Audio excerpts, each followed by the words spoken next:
York Mets fans. What happened to that intro music from StreamYard? I thought it was a faster pace. It seems slower to me tonight. I haven't been live in a little bit. Excited to see you guys. I saw some of my regulars in the chat before I went live. Glad to see John in the chat. Glad to see Ray in the chat. Two diehard Met fans that always seem to pop into my Met streams. Appreciate you guys for being here. I meant to do the game yesterday. I didn't realize it was a day game. Otherwise, I would have done game 4 of the National Series. But we're going to be doing game 1 of the Phillies, and we'll see. We get a good crowd. People enjoy it. Maybe we'll do game 2. Who knows? But I'm excited to be back doing some Met games with you guys. Took about a month and a half off from doing the lives. Just wanted some time to relax and get to enjoy everyday life. But I'm excited to be back. Going to be doing a lot of lives leading up into the draft with Bad Dog, probably on the channel as well after the draft, recapping the draft. Just not a lot to talk about right now with the Giants. Did a mock draft video today, but excited the baseball season's here, guys. Mets starting 3-1. Easily could have been 4-0. Easily could have been 4-0. Mets should have been 4-0 as far as I'm concerned. I'm not going to get on Buck too much, but the bullpen usage, definitely questionable game 4. I know it's a long season. Probably doesn't want to stretch out the arms too much.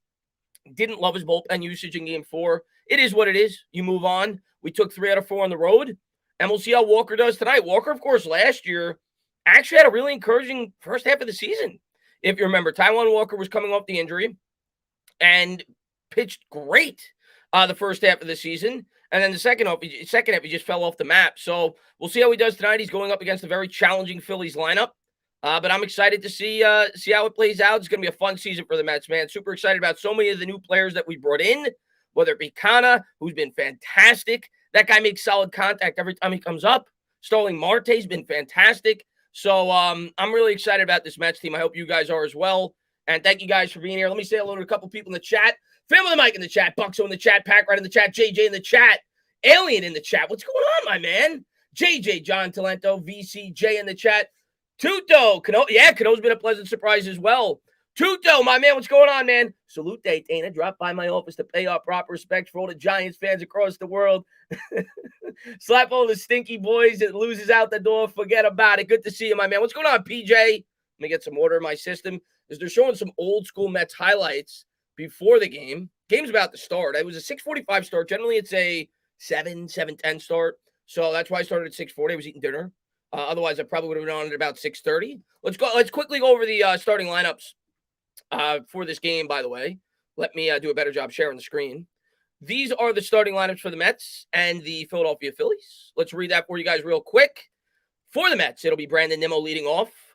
Playing center field. So far in the year, he's batting 414, batting 286. Starling Marte playing right field, batting second. Lindor in the 3-0. He, of course, hit the big home run the other night. He's 3 for 12 so far in the year, batting 250.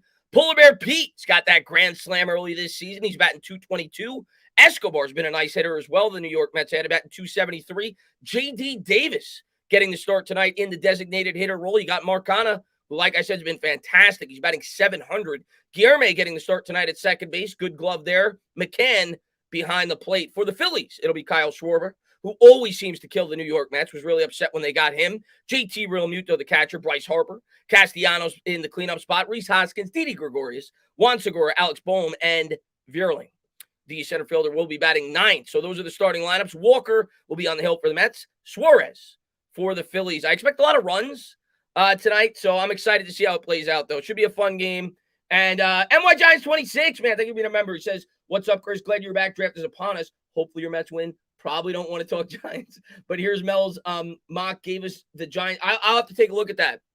I'll have to take a look at Mel's mock. I haven't gotten a chance to look at his most recent mock draft. I'm going to be honest with you, NY Giants 26. At this point in time, I'm mocked out. I'm mocked out. I just want the draft to get here. I know what the New York Giants need to do. They need to address the offensive line, and we have needs all over our entire defense. It's Joe Shane's first year. I just want us to plug some holes. I want us to get the best available players that we can, and I want to see the forward direction of this football team. But right now, I mean, I've gone through so many different scenarios in my head, and I'm just like, let's just see what we get. Let's see what happens on draft night, and let's see where this team is headed. I think we're going to address the tackle for sure. And after that, I mean, your guess is as good as mine. I think corners are obviously a possibility, edge, so on and so forth. But we'll see. It should be a fun draft. Tudo says, please, everyone, pray for our next upcoming game against the most furious rugby team. My father's their head coach, and pray for our victims. Wait a second, Tudo. You're going against your father? I wish I could stream that game. You're going against your dad. That should be entertaining. What's going on, Word, man? Glad to see you, man. Wish I didn't have work right now. Well, I appreciate you popping in. I see MH is in the chat as well. Let me give him a quick shout out. And the sports influencer. Love you, buddy. Says, missed you and the streams. Glad we are getting back in the groove of things with the draft coming up. Hope all is well with you, Chris. All love. Man, it was a pleasure getting to meet you, man, at the Giants game. Hope I get to see you again. Great kid, man. The sports influencer is awesome. If you guys haven't done so, go over there, check out his channel. He does great highlight videos. MY Giants 26 says, Mel had us taking Neal and Tibbs in that order. Well, there you go. I said today in the simulation video that I made that would be my ideal draft. If we end up with Evan Neal, Aquanu, one of the top tackles, and get Kayvon Thibodeau, we'll see, man. I got my fingers crossed. I think a lot's going to have to happen for that to happen, but it's possible. But I'm looking forward to calling the Mets tonight. Ryan Clay, he says, see you. I can't even say it. You guys always want me to say it in the Discord. I don't even know how to say it. See you. See you. See you. I think that's like Ronaldo's chant, but glad to see you, buddy. Ordinary Pete, man, what's going on, man? Can't wait. I can't wait for draft night either, unknown. I was actually, as a joke, I didn't do it, going to give you guys a Daniel Jones draft reaction to one of my mocks that I did, but I didn't end up doing it. I was going to have like Kenny Pickett mock to us with the 5th pick, and I was going to flip out, but I didn't. I decided to go against that. But let me get rid of this so you guys don't hear any background noise. But yeah, they're about to take the field here. Nimmo will be leading off for the Mets, starring Marte, Francisco Lindor, Pete Alonso, Escobar, J.D. Davis, Marcana, Luis Guillerme, and James McCann. 1-9 going up against Suarez. We all know, if you're Met fans, traditionally a little bit of a smaller ballpark. We should see a lot of balls fly out. Phillies, of course, have a really strong lineup. So I expect a good amount of runs tonight scored for both teams. And we'll see if the New York Mets bats could get it done. Looking forward to it. My cousin recently had Tommy John and is a pitcher for one of the Phillies farm systems. Oh, that's pretty cool, man. What's up there, PJ, man? What's up, Dan? Enjoyed the video you put up today. I appreciate it, man. Thank you so much for checking it out, Gennaro. What's up there, Robert? But yeah, I think I'm predicting like a 6-5 type. I think it's gonna be some runs. I think the ball's gonna be flying out of the ballpark tonight. I don't know what the wind conditions are, but I think we'll see some runs. Infield for the Phillies: Bohm, Gregorius, Segura, and Rhys Hoskins. Real Muto will be doing the catching behind the plate. 2019 Gold Glove winner. That's the starting infield for the Phillies. What's going on there, MYG Forever? You got the Phillies winning 12-3, you son of a bitch. Bryce Harper, Vierling, and Kyle Schwarber. Kyle Schwarber, doesn't he look like Babe Ruth? He doesn't play like him, unless when he's playing the Mets. But he looks a little bit like Babe Ruth to me. There's Joe Girardi, former New York Yankees manager. He's got a career 112, 113 record with the Phillies. A lot of Mets fans wanted him a couple of years ago.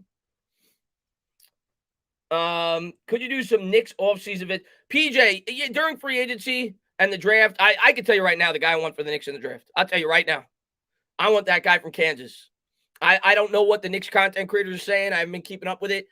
I'm going to tell you right now, I've seen a lot of mock drafts with him going in that 10 to 12 range. I think it's pronounced Agbaji from Kansas. I know he's a senior. He's 22. Kid could play. He could shoot. He could jump. That's a guy that I'm interested in for the Knicks in this year's draft. But yeah, I'm sure I'll do some offseason content. Nimmo's going to step in from the left side for the New York Mets. Suarez looks in for the sign. It'll be a lefty-lefty matchup.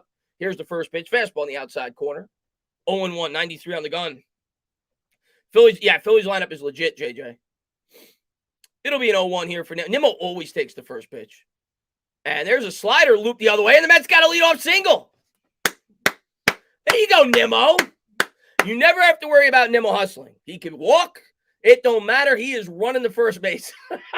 So the Mets got a leadoff base runner on here to start the top of the first. Good job there by Nimmo to slap it the other way. Let's go. What's going on there, NY man? Thanks for popping in, buddy. Randall, yeah, I would trade Randall for a soda can at this point. Starling Marte batting 3 for 14 on the year. No home runs, 4 RBIs, a 552 OPS. Marte, of course, at a bare minimum, he's got to find a way to advance Nimmo into scoring position. Suarez from the stretch. Here's the pitch. And there's a fastball on the outside part of the plate. 0-1. 92 on the gun from Suarez. Suarez got the high socks on with the Liberty Bell. And Marte will step out. Calls time. Yo, what's up? Good to see you, man. Great start is right. Let's get this running. Here's the 0-1 pitch to Marte. And that misses outside. 1-1. Good job there by Marte to lay off. Thank God Vogel's. I saw it. I'm sure Lakers fans are excited. They fired Frank. I mean, he had to get fired. You guys were. I mean, somebody had to lose their job after the year the Lakers had. Here's the 1-1, and that misses. Good job there by Marte to lay off the pitch. 2-1. Marte not really known for his eye at the plate. Doesn't walk a ton, but great speed. Usually hits for a pretty high average. Good defense. It'll be a 2-1 here as Buck looks on. And there's a fastball hit back up the middle off the pitcher's mitt. Marte might be able to beat this out, and he's gonna, and it gets by the first baseman. It's gonna roll all the way to the wall, and the Mets are gonna have second and third. As Nimmo takes a wide turn, he thought about going home. They throw home just to beat him out.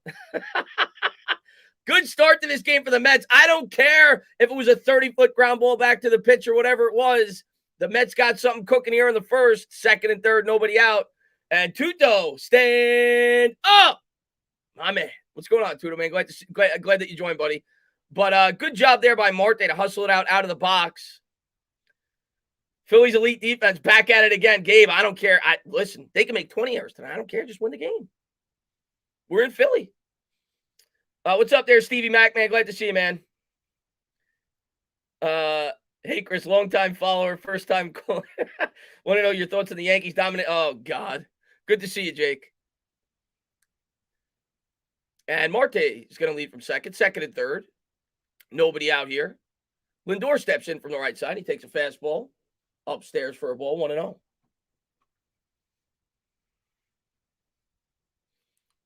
Topping out a good, great finish to the season.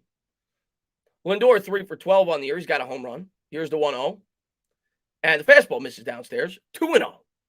So this is now the third batter that Suarez has fallen behind in the count. 2-0. So the Mets doing a good job taking some pitches, getting better opportunities to get a hit. Looks like the Phillies are playing the corners in, which is interesting so early in the game. Here's the 2-0, and the fastball misses upstairs. 3-0. Good job there by Lindor to lay off. What's up, Bruce, man? Thanks for popping in. Looks, cooks, drops, pops, spins, wins, dances, prances, dribbling, and bibbling. Here's the 3-0 pitch to Lindor. He's probably going to be taken all the way. Suarez from the stretch. And that's hitting it. Wow. They gave Lindor the green light. He was hacking and whacking as that one's going to reach the seats. 3-1. It was a fastball in the outside corner. Body knowledge, man. Glad to see you, buddy. Diehard Mets fan, dude. Thank you so much for popping in. Glad to see you, man. It'll be a 3-1 pitch here to Lindor.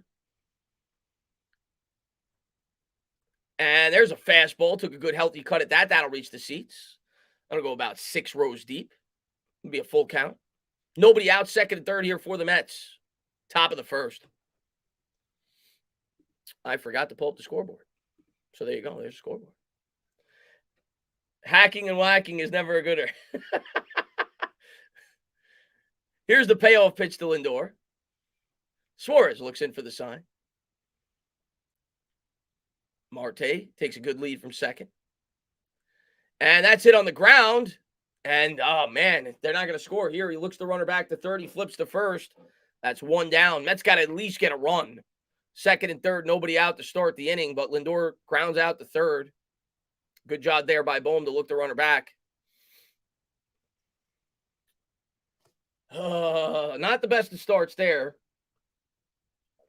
We'll see if the Polar Bear could get it done. It'll be interesting to see if the Phillies actually throw to Pete because you got an empty base. You could set up the double play, force play at the plate. I know it's early, but they're not going to intentionally walk him, but they might do one of those intentional walks to try to set up the double play. We'll see if they give Pete anything good to hit. He's 4 for 18 on the year. He's got a homer, 4 RBIs. All of them came on that grand slam he hit earlier. And Nick the Wick, man, I got to get rid of those. I got to get rid of those, man. Thank you for the member chat. I got to get new member emojis for sure. Dave Gettleman and Joe Judge, we got to change that up. 1-0 as Pete takes a ball upstairs. Here's the 1-0 pitch from Suarez. And there's a slider. Hit on the ground wide at third. Foul. 1-1. Is that a panda bear? Lindor chokes again. What is it? Yeah. I mean, Lindor had a big home run the other night. Other day, he tied up the game. I'm going to tell you right now, I think Lindor's going to have a great year. I really do. What's up there, Beantown, man? Thanks for popping in. My man, Bobby, man. Glad to see you, man. Here's the 1-1 to Alonso. And that's hit on the ground. This will get the run in. Ballmaster retreat. He throws over to first. 2 down, but it'll score a run. The Mets go up 1-0. All right. I'll take it. Hopefully get another run. Second and third, nobody out to start the inning. You probably want to get 2. But they do get a run there. Pete grounds out, but he does pick up his 5th ribby on the year. 1-0 Mets. So a productive out there by Alonso. We'll take it.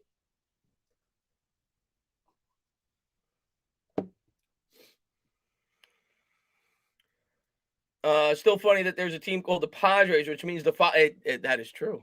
And here's Escobar. Escobar had a nice shot last game that was off the wall. I think it was a double. There's a fastball up and in for a strike, 0-1. 94 on the gun as he grabs his crotch. Who was the player last year?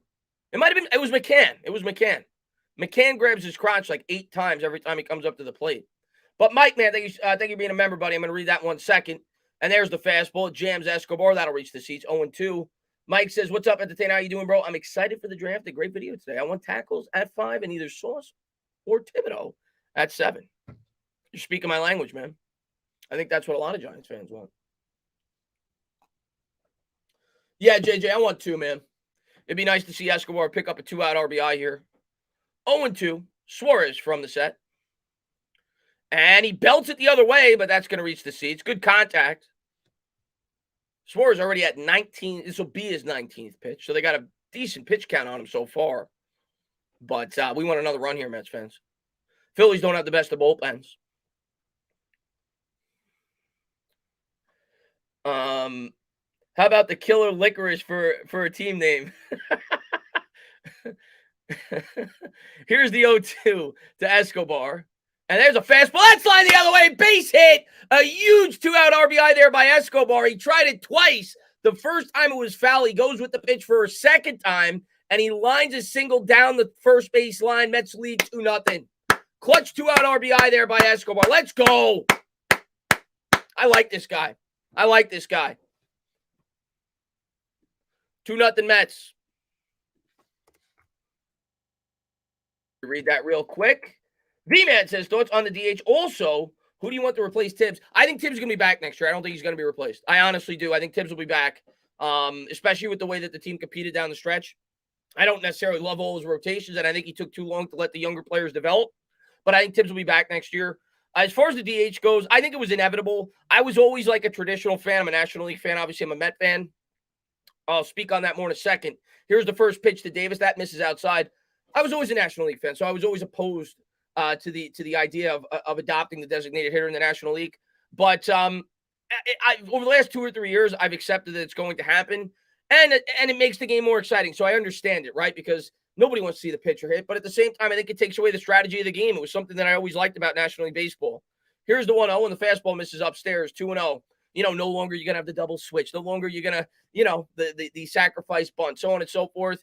I think it makes it more challenging for a manager. So from that aspect, I'm going to miss it. But it's going to add more runs. It's going to add more excitement, and it's going to prolong more players' careers. Not to mention, I think it benefits the Mets specifically because they have a lot of older players like Cano that could DH. Here's the 2-0. And there's a slider, misses outside. Good job there by Davis to lay off. 3-0. It'll be interesting to see if the Mets give Davis the green light. They gave it was Lindor the green light earlier, 3-0. Davis, of course, always a threat to pop one.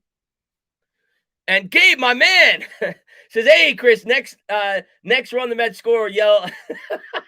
All right. What is it pronounced? Sue with a deep. Okay. Gabe, you got it. The next time the Mets score a run, just for you, I will yell, it's pronounced Sue with a deep voice. I'm going to save it for the run. You may not get it tonight.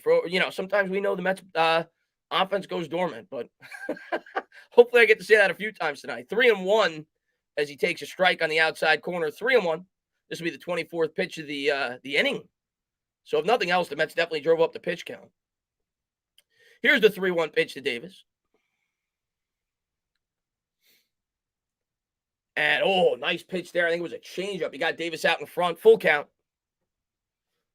Phillies will beat the Mets. Justin, you're on crack. You're on crack. We're going to sweep. We're going to, as Jim Brewer would say, we're going to make Philadelphia the cleanest city in America because we're about to sweep you. Here's the payoff pitch by Suarez. Good lead off of first. And fastball misses inside. Mets got first and second. All right. Single's going to score another run. We'll see if we can do it.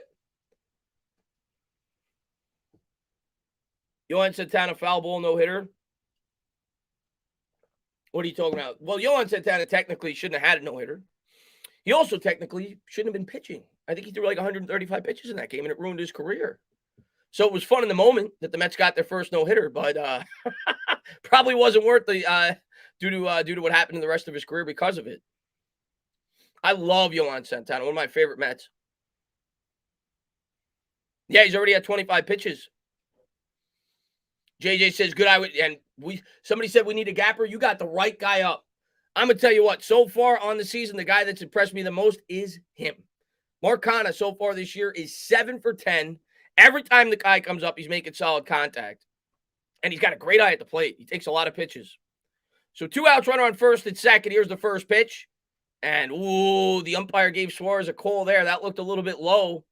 But they'll give it to him, 0-1. Right at the knees there. I think it was a changeup. I'll take a double. Glad to see you, Skeptic, man. What's going on, man? And here's the 0-1. And a changeup line in the air to right. Looping. And it's going to drop. There you go. And that's going to plate another run. Canha, 8 for 11 on the year. Who is this guy? I want to thank the Oakland Athletics. 8 for 11 to start the year. He's batting like 750. 3-0 Mets. Good job there by Canha to go the other way. You've seen the Mets do this now. This has been a pattern. Last 2 or 3 hitters, they're trying to go the other way. They're following the pitch. Let's go. Canha is right, man. And Asia, glad to see you in the chat. Says, stand up, my sexy thing. I hope to see you at Citi Field. You'll see. I got to do the Sue. I'll try. Sue? That probably sounded horrible. I'm sure you guys are going to make a meme of that. It sounds like I'm probably on the toilet yelling Sue. But there you go. There you go, Gabe. Canha's on first. It'll be first and third. 2 outs here in the top of the first. And Luis Guillerme at the plate. Suarez looks in for the pitch. And there's a slider, misses inside, 1-0. Good job there by Guillerme to lay off. Guillerme not really known for the bat, as we know, but really good fielder. He's getting the start tonight. Good to watch the game with you, homie. What do you think about the last Met and Yankees game this week? I can't wait, man, for the Mets-Yankees, if that's what you're asking me. The Subway Series this year, that's always one of the most fun series of the year. Yankees off to a good start. I think they took 2 out of 3 against the Red Sox. So both New York teams off to a good start this year. So it should be a fun year for New York baseball. I'm looking forward to it. So it'll be a 2-0. Mets lead 3-0. Top of the first. Lefty-lefty matchup here to Guillerme. Real Muto lining up over the middle. Here's the pitch. And misses upstairs, 3-0. Suarez has had trouble with the control. And the Phillies already got Nick Nelson warming up in the bullpen. We're 30 pitches in. Mets about to knock Suarez out of the game. Here's the 3-0. He can't find the plate. And there's a fastball inside for a strike, 3-1. I'll be at the game for Tom Seaver's statue. That's awesome, man. Dan, I might have to go to that.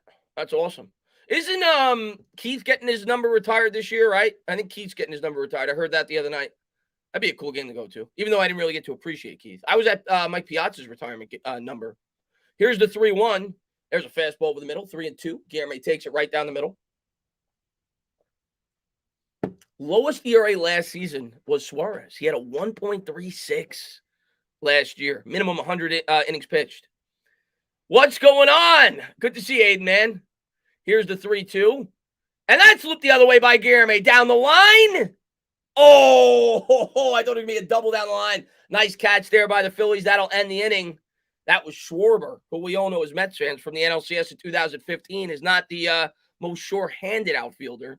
Comes up with the play there. We'll go to the bottom of the first. It's Mets 3, Phillies nothing. And Aiden, man, thank you so much for popping in. Thank you for being a member. It says, Gabe and Ryan are lame, not going to lie. They're good supporters of mine, man. But I appreciate you for being here, man. What's going on there, Daniel Barry? About knowledge says, little known fact, Luis Guillorme is a leather gourmet. Let me change the score real quick. Appreciate all you guys for being here. Hope you guys are enjoying your night. I'm glad baseball's back. I hope you guys are as well. And hope we have a fun season this year with the Mets. 3-0. Chris, could we take the 7th pick and trade with the Saints for pick 16 and 19? I think it's possible. I talked about that today in my video. Yeah, I think it's possible. I'm not in love with the idea. Personally, I'd rather get a future first-round pick, but I definitely think the Saints are going to be looking to trade up. I'll tell you that right now. And Tyler, man, thank you for being a member. He says, I'm not a Mets fan, but still got to support my favorite YouTube. I appreciate you for being here, man. I'm glad to be back. Going to be doing a lot more live streams as the draft is fast approaching. The week of the draft, I'm going to be live every day with Bad Dog alternating channels. I'll probably even go live at night sometimes leading up into the draft. Maybe have some call-in shows, whatever. So it'll be a lot of fun the week leading up into the draft, probably the week after the draft. I'll go live a lot as well, recapping it with you guys, talking about the roster. So it should be a lot of fun. Should be a lot more football content on the page. Just not trying to force anything right now. There's not a whole lot to talk about. It's kind of been an uneventful offseason, which is exactly what I expected. But it's about to get a lot more fun soon with the draft coming up. Baseball is all we have after football and beer. I'm with you, man. Hey, man, I love baseball, though, so I'm excited it's back. LA Sports says, you see my Blue Jays, Chris? Yes. Your Blue Jays, to me, are one of the favorites to win the World Series this year. You guys have a fantastic baseball team. You had that great comeback. I think it was the second game of the year. You guys were down like 8-0 or 7-0. You guys have a loaded lineup. Vlad Guerrero Jr., one of my favorite players, simply because his dad's my favorite player of all time. It's not a New York Met. I absolutely love Vladimir Guerrero. So, yeah, man, the Blue Jays got a lot of talent. Showing the Phillies starting lineup here. Schwarber last year hit 9 home runs in his last 5 games versus the Mets last year. And now the Phillies got him. He's going to be leading off.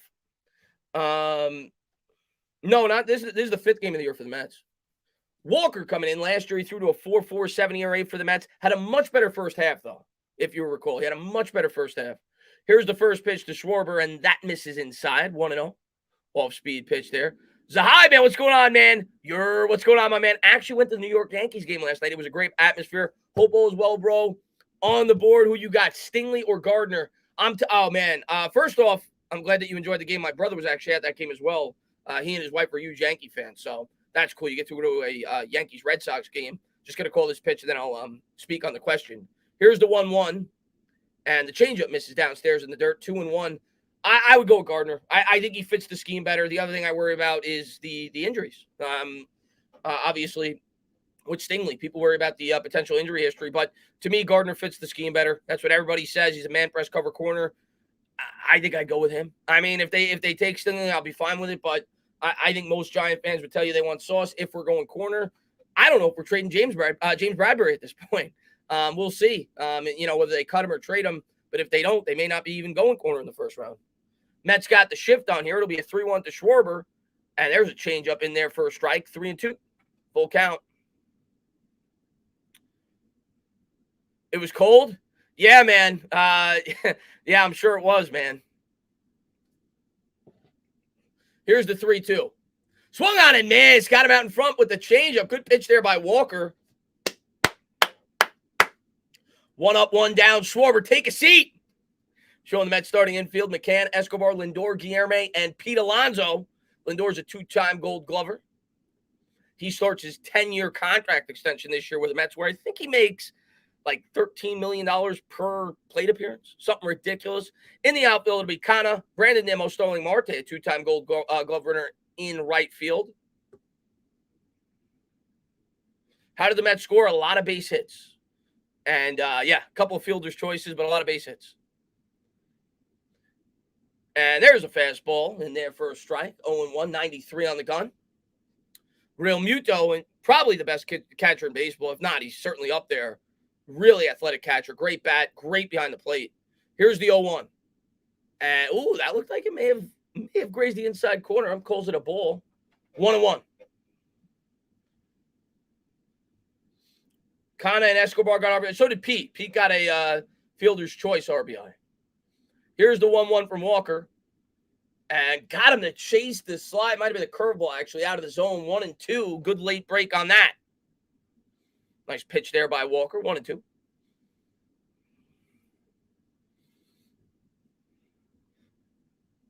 Chris, you didn't answer. Mets fans love the Red Sox because they hate the Yankees. I like both teams. The new Mets pitcher is a beast. He smoked the batters this weekend. Yeah, I mean, here's the 1-2. I don't know if I like the Red Sox. I don't hate them. And the curveball swung on and hit on the ground to third. 2 down. Got him out in front there as he grounds out to third base. 2 out. I wouldn't say I like the Red Sox, but I certainly don't hate them. I have no reason to hate them. I know Yankees fans hate them. Bryce Harper coming up here for the Phillies. He's 1 for 11 on the year. No home runs, 1 RBI. He's got a .413 OPS. Probably my most hated player in the Major League Baseball. I hate Bryce Harper. I don't know how you guys feel in the chat. Can't stand him. I've always hated him. Harper will step in from the left side. And here's the pitch from Walker. Fastball misses downstairs, 1-0. What's up there, Brandon Rogers, man? Glad to see you, man. Bryce Midper. Here's the 1-0 pitch to Bryce. And he got the chase out of the zone. Good swing there by Bryce. Swings at a changeup in the dirt, 1-1. Send him back to the dugout crying. Mets got the infield shift on it. It'll be a 1-1 pitch. Come on, Walker. Here's the 1-1. And the fastball just misses below the knees. 2-1. Ooh. Harper does a good job there laying off. Walker, 95 on that one. I think that's the fastest I've seen him throw so far. I think before that it might have been 93. So he's juicing it up a little bit for Harper. Here's the 2-1. Fastball up in the zone, 94. That's fouled off. It'll reach the seats. 2-2. Harper had a good cut at that. MVP award winner with 2 different franchises. Wow, that's a good stat. Only 5 players have ever won an MVP award with 2 different franchises. Bryce Harper's one of them. Harper, A-Rod, Bonds, Robinson, and Jimmy Fox. I would not have guessed that. Bryce Harper. Wow, that's a good stat. A-Rod did it with the Texas Rangers, New York Yankees. Bonds, of course, with the Giants and the Pirates. Here's the 2-2. And he got him the chase out of the zone. Good pitch there by Walker. Take a seat, Bryce. We go to the top of the second.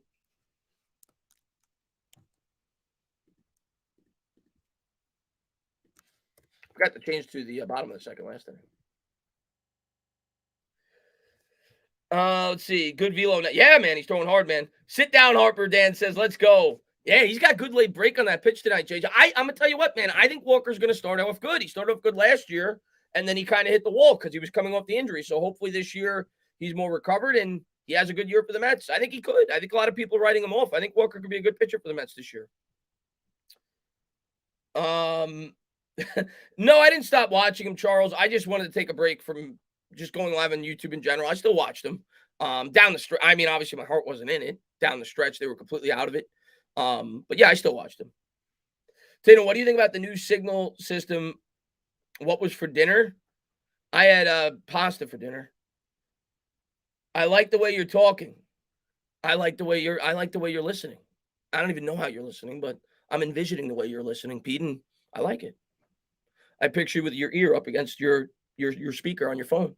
Yeah, I think you're watching me on a phone. I don't know if you are. For all I know, you're watching me on a TV. I don't know. But that's how I'm picturing it. Got to keep scoring. Phillies lineup is dangerous. Yeah, man. Especially in this ballpark.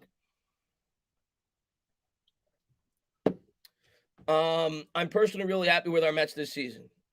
Dude, I think we got a competitive team this year. There's no doubt about it. Harper looks like when he was a kid, he humped benches. What's up, AP? Good to see you, AP. Yeah, I could see that. I could see Harper being a bench humper. So we go to the top of the second. Yeah, man. Obi dropped what? I think he had over 40 points last night. And quickly was putting up numbers. Did IQ finish with a triple-double last night? I think he did. For the money Lindor gets paid, I should be getting Stanton numbers. Yeah, I mean, he's a shortstop.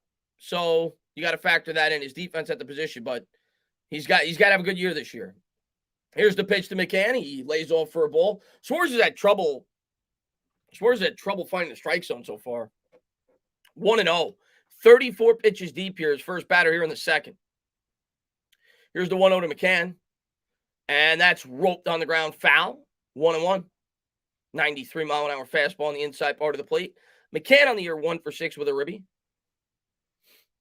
Yeah, he did have a triple-double, yeah. What's up there, Cy guy, man? Glad to see you, man. Here's the 1-1. And a fastball misses inside. Good job there by McCann to lay off. 2-1.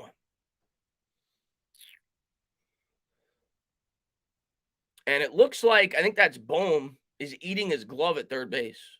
Here's the 2-1. And that's hit on the ground to third. Ranges over to his left, throws to first. And that's wide of the bag. That's going to get by the first baseman. And that's the second error by the Phillies. The Mets are going to have a leadoff base runner here in the top of the second. So they'll have a runner on first as McCann beats it out after the error.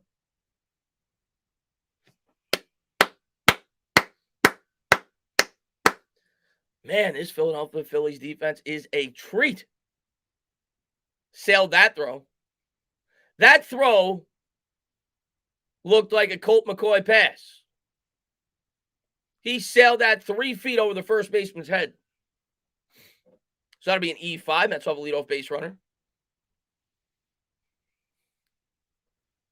Nimmo will step in from the left side. It'll be a lefty-lefty matchup. And Nimmo squares to bunt. He's going to poke that one foul. I don't know how I feel about that. The way he's been pitching, I mean, this guy can't find the strike zone. I don't know. I don't like that. I think I'd take a strike. But regardless, he fouls off the bunt attempt. It'll be 0-1.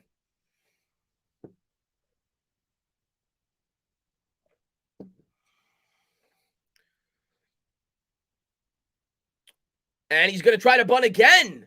And it's a high bunt, fielded by the pitcher. He'll throw to first, and he just gets them. He'll get the runner over to second. So 1 out, 1 on here. Gets the man over to scoring position. What's up there, Zombify, man? Thanks for popping in, buddy. Did I not say Mike Lennon? Maybe I said something wrong. Thought I said Mike Lennon. And Marte will step in here for the Mets. He's 4 for 15. He's 1 for 1 today with a single and a run. It'll be the 40th pitch for Suarez. From the stretch, McCann with a good lead off a second. And there's a changeup in there for a strike, knee high. 0-1. Oh, I said Colt McCoy. My mistake, Troy. I got the backup quarterbacks mixed up. I meant Mike Lennon. The giraffe neck. Here's the 0-1. Fastball taken for a ball upstairs. 1-1.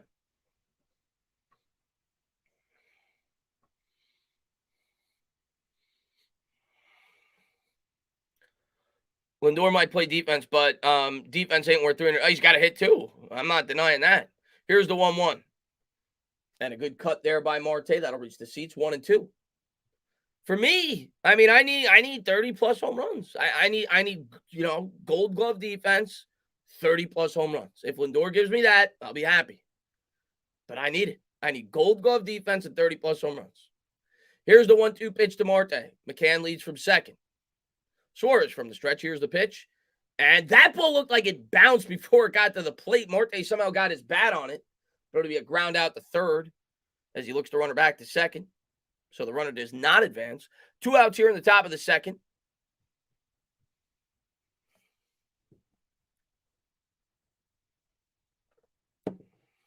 He's predictable now. Fastball up and in and change up away.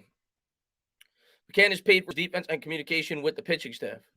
I don't hate McCann. I said that last year during my streams. I don't hate McCann. I think some Met fans get on McCann. I think he's okay. I mean, I would have preferred Real Muto during free agency last year. Obviously, we didn't end up getting him, but I think McCann's a solid catcher. Here's the first pitch to Lindor batting from the right side, and the fastball misses upstairs. 1-0. 94 on the gun.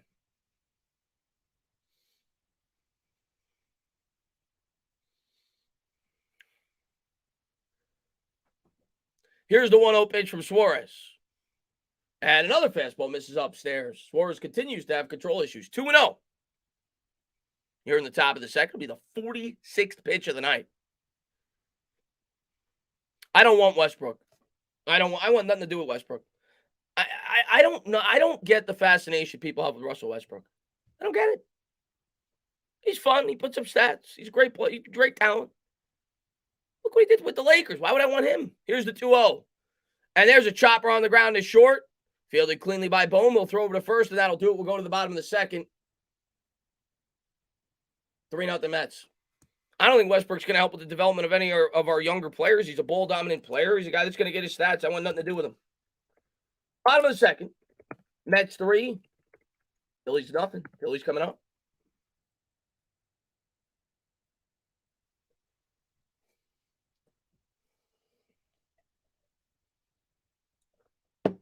Yeah, it's West Brick, exactly.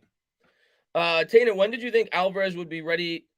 Oh, you're talking about the catcher, Ricardo? I think that's who you're referring to, right? I actually got to watch him a little bit in spring training. For everything I've read, it's going to be 2023 is his estimated time of arrival. I think he's still only 20 years old. Of course, he's our number one prospect in the farms, and I think he's a top 10 prospect overall. So I'm expecting big things out of him. He's supposed to be really good behind the plate, and he's big, man. He's a big dude. He looks like he's got some pop. So I'm really looking forward to seeing him up with the New York Mets, but I don't think it'll be this year. Everything I read, his ETA is 2023. So I expect him to start the year next year in the majors. That's my expectations as of now. Of course, a lot of that's going to depend on how he does in the minor leagues. But yeah, I'd expect to see him up with the big club next year. At the latest, maybe midway through the season. But obviously, I'm hoping it's at the start of the year. I totally think that the Mets will be the World Series. I sure hope so, man.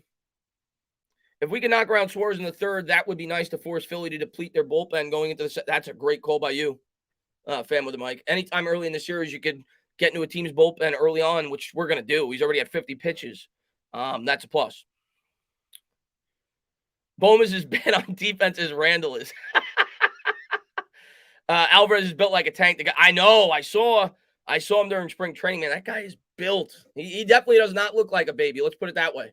So I'm excited to see when the Mets call him up.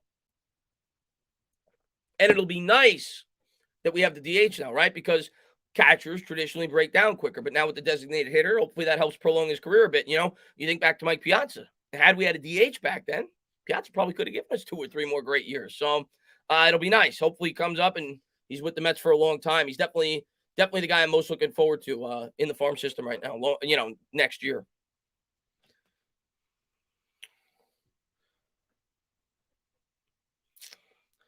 So here we go. Bottom of the second. Castellanos will lead off for the Phillies.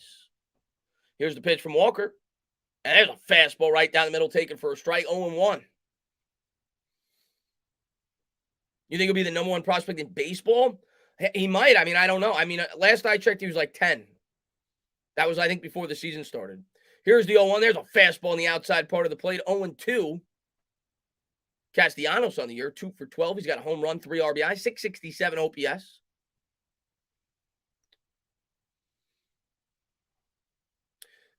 And here's the 0-2. Fastball misses upstairs.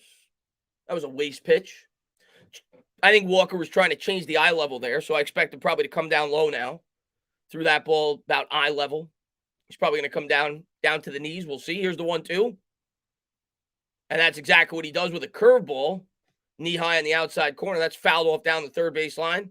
We'll do it again. Texas Liberty, what's going on, man? He's 10 right now, but okay, yeah. So, yeah, naturally he would climb. Here's the 1-2 pitch to Castellanos. McCann lines up outside and looked like Walker missed with that pitch. It's fouled off. It'll reach the seats. 95-mile-an-hour heater.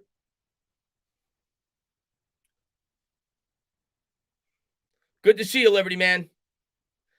How could Fordham be a player that could provide some pop on the lineup? Maybe he could, fan with a mic at the end of the season. We'll see. Here's the 1-2. And there's a slider. Misses outside, 2-2. We'll see what the team even looks like at the deadline. We got a ways to go. But yeah, remember that during the 2015 season, Conforto provided that extra pop. Obviously, Cespedes had, was carrying the team, but Conforto came up, added a little spark. There's the changeup, got him out in front, 1 up, 1 down. Another strikeout there for Walker. He's off to a good start tonight. 4 up, 4 down for Walker. 22 pitches in. He struck. Has he? That's his 3rd strikeout. He struck out Schwarber. He struck out Harper, and now he struck out Castellanos. So 3 Ks for Walker.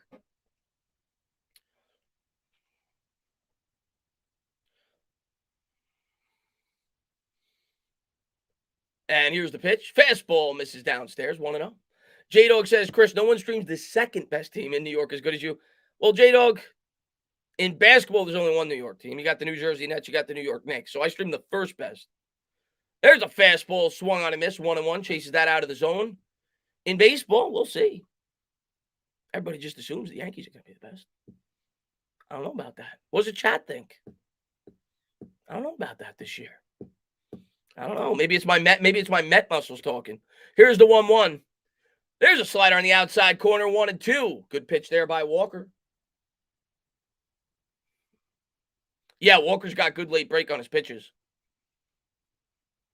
There's the 1-2, and the curveball swung on and fouled off down the first baseline. Alonso giving chase. Oh, a great diving grab by Alonso. He's able to bring it in. Nice play by Pete. Good job making up for last game when you made 2 errors or whatever it was late in the game, but a great job there by Pete to hold that one in.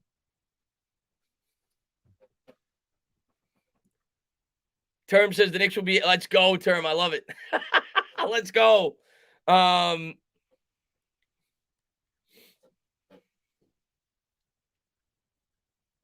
Mets on your local team. That's awesome, man. So 2 outs here in the bottom of the second. See if Walker can keep it cooking. Didi Gregorius, the former New York Yankee, will step in from the left side. Here's the pitch. Fastball in the dirt. Take it for a ball. 1-0. Didi on the year 1 for 8. Oh, he's a threat. He's got some pop in that bat. Here's the pitch from Walker. And he got him out in front with that. That changeup has been working tonight. Got Didi out in front with it. 1-1. Good late sinking action.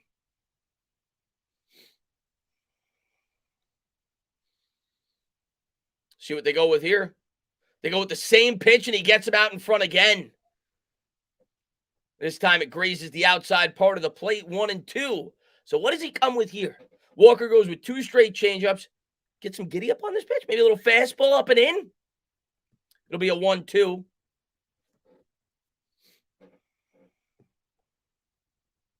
Another changeup. Swung on and missed. We go to the top of the 3rd, and Walker has 4 strikeouts.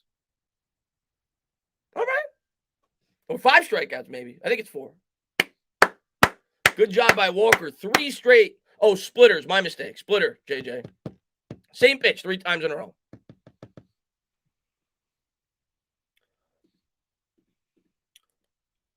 Top of the 3rd. He got a good break on that.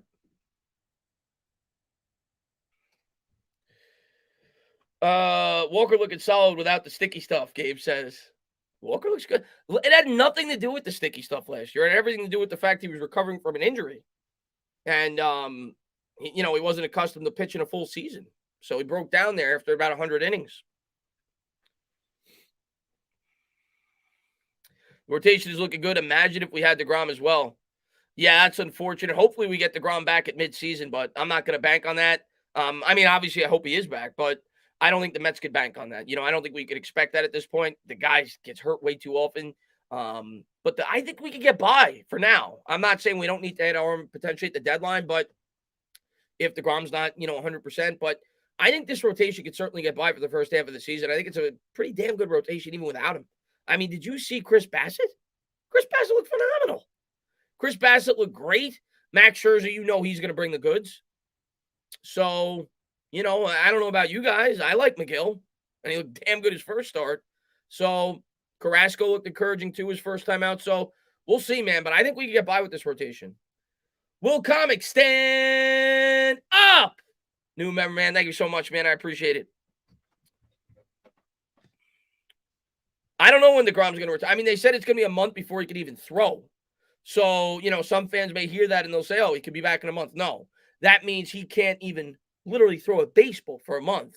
And then after that, you have to figure there'll be short tossing, long tossing, bullpen sessions, simulated starts. Then he'll have a couple starts in the minor leagues. So I think you're looking at like mid-season at the best, if there are no setbacks, that Jacob deGrom will be back up with the Mets. And we know, if you're an educated Met fan last year, if you're being honest with yourself, there's probably going to be setbacks because there were setbacks last year. So I'm not going to get my hopes up with deGrom. I hope he proves me wrong. I hope he comes back and he's the greatest pitcher of all time. But I think we need to prepare ourselves. Here's the 0-1 from Suarez to Alonso. That swung out and hit in the air down the left field line. Is it fair? If it's fair, it's gone. Was it fair? Oh, my God. They're going to say it was just foul. Can we get a review on this? I think Buck wants to review it. Buck's coming out looking all pissed off. Let me get a better camera angle at least. I think they might challenge this, guys.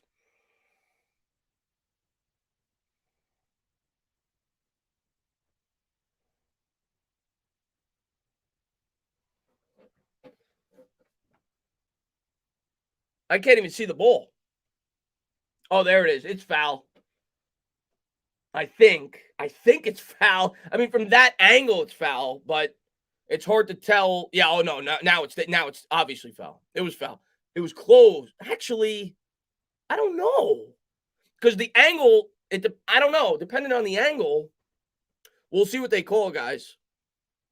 It was close.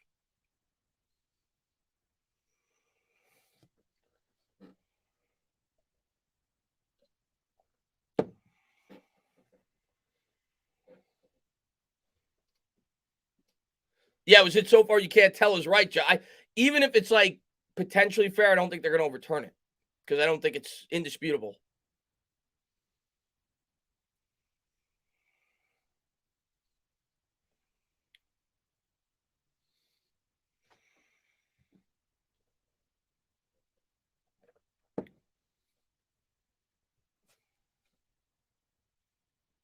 Cole stands. So just a long, that was like a 400-foot strike for Pete. That was like feet away from being a home run. He'll have to step back in. He crushed that pitch. It'll be an 0-2 here to Alonso. And that ball's in the dirt, 1-2.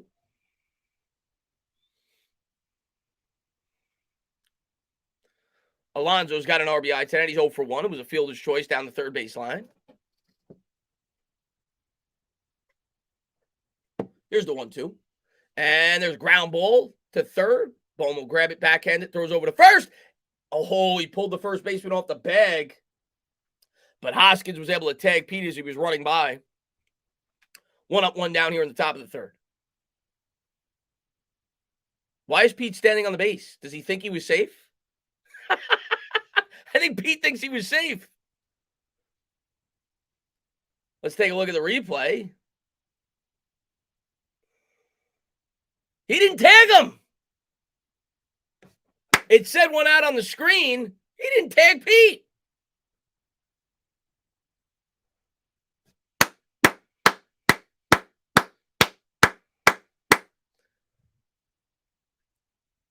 So the Mets got a runner on first here in the top of the third. Another error by the Phillies. That's, I think, their third. Second on Bohm.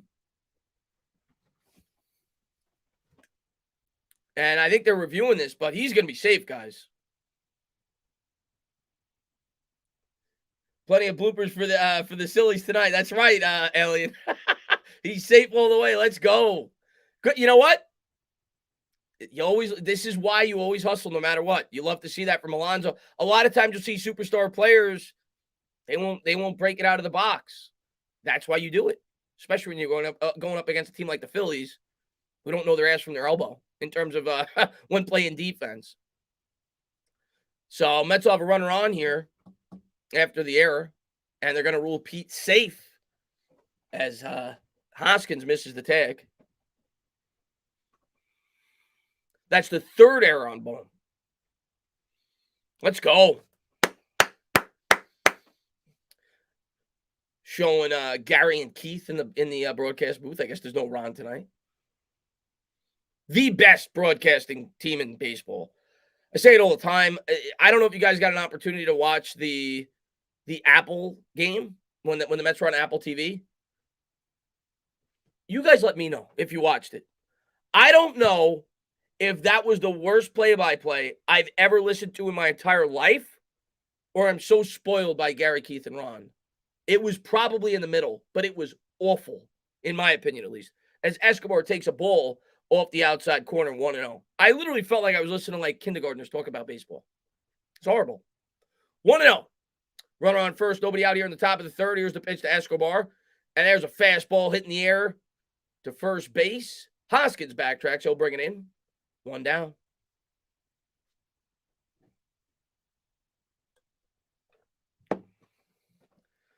Josh, it's as bad as I've ever heard. What's up, Joey, man? Thanks for popping in. I had to mute the TV. It was that bad.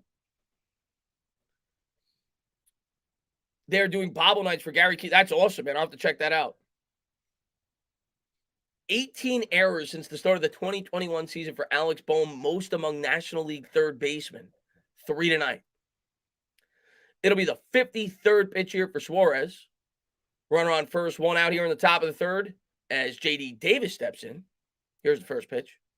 Swole. Took a good, healthy cut at that fastball. He swung through it. 0-1.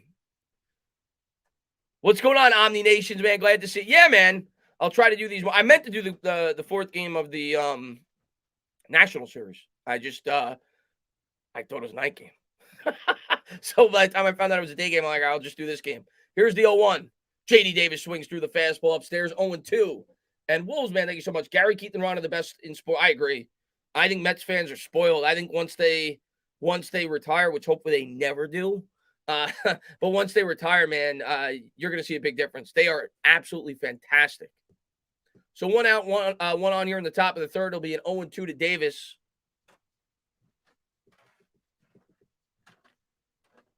And he goes the other. Good hit there by J.D. Davis as he lines a ground ball between first and second. And the Mets continue to go with the pitch. First and second, 1 down. Good hit there by Davis. Who did you? I remember Seaver. Seaver was a broadcaster for the Mets for a few years. I'm trying to remember who was before Gary Keith. And of course, you had Kiner's Corner. I'm trying to remember who. What was his name? I can't. Somebody's going to say in the chat. I can't remember his name. When I first started watching the Mets in like the mid to late 90s. What was the name of the main broadcaster? I can't remember. On TV. First and second, 1 out here in the top of the third. Good to see you, Gabriel, man. What's going on, man? And there's a changeup taken for a ball by Canha, 1-0. Well, Darling is there currently. I'm talking about before that. Howie Rose was the radio broadcast. Darling is fantastic. Here's the 1-0. And there's a slider in the dirt. 2-0. Gary Thorne. I think it was Gary Thorne.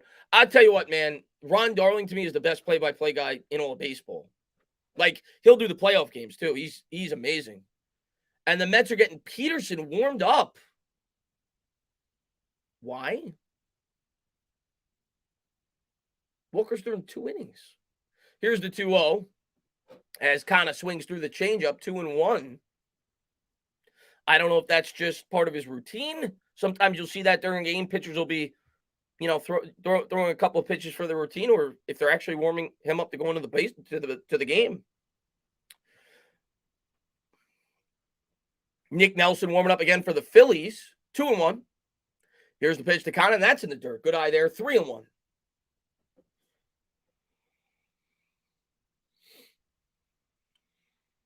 What's up there, PB, man? Thanks for popping in. Steve Summers. Yeah, he was great on the fan, dude. He was great. Weird, but great. First and second, 3-1 pitch. And Canha swings at the fastball. That'll reach I think it'll reach the seats. Yes, it will. It'll be a full count. 60th pitch there for Suarez. Philly's got a good lineup. Probably managing Walker's injury. Maybe. I mean, he only threw 2 innings. And his pitch count's like, what, 30?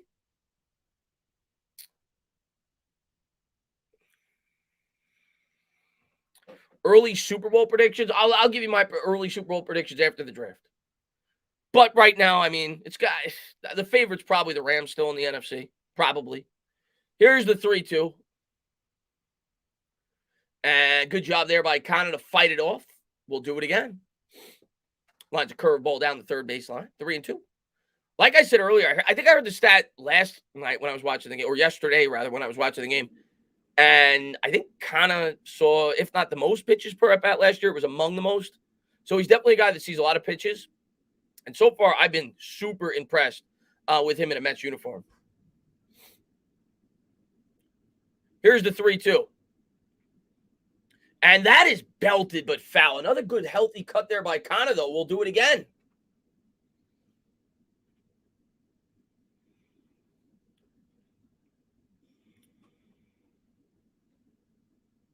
You think most pitches he threw in spring training was all right, so maybe it's only like maybe it's a bullpen game. Peterson, of course, a former starter. Here's the 3-2. He chased one out of the zone. That was in the dirt. So 2 down here in the top of the third. You got Canha to chase it one. Good at bat, though. He saw about, 9 pitches? And it looks like Girardi maybe making a change here.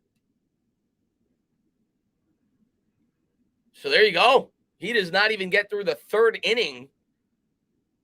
And he's going to leave runners on first and second here with 2 outs here in the top of the third as the Phillies make a call to the bullpen. Peterson, yeah, it looks like, he's at least warming up. So that's what I'm thinking, Josh. For him to be coming in this early, I worry that Walker could be injured. I hope not.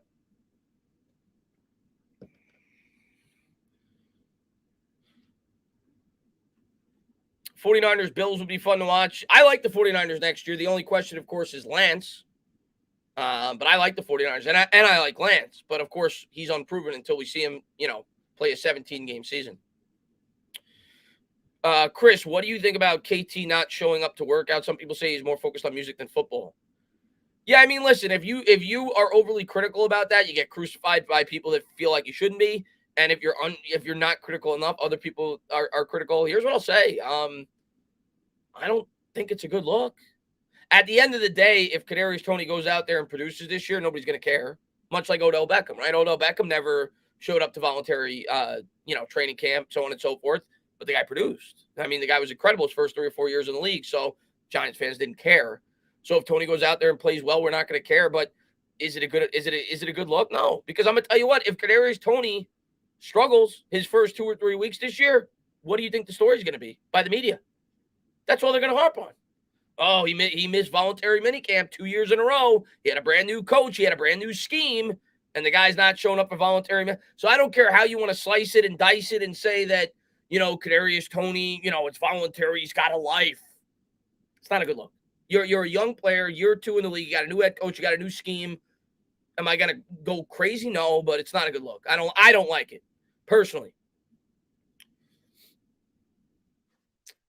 Dolphins will be a team to watch. Well, they spent enough. They better. They got a great wide receiving duo. The only thing I worry about there, if I'm a Dolphins fan, is does Tua have the arm? You got the 2 best deep threats in the NFL now, probably with Hill and Waddle, but Tua can't throw it more than 30 yards. But, they got explosive wide receivers there.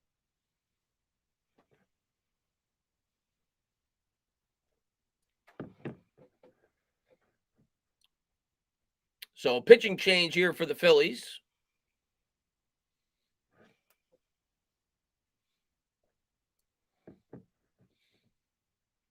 And here's the first pitch to Guillerme, and that's fouled off in the dirt. 0-1.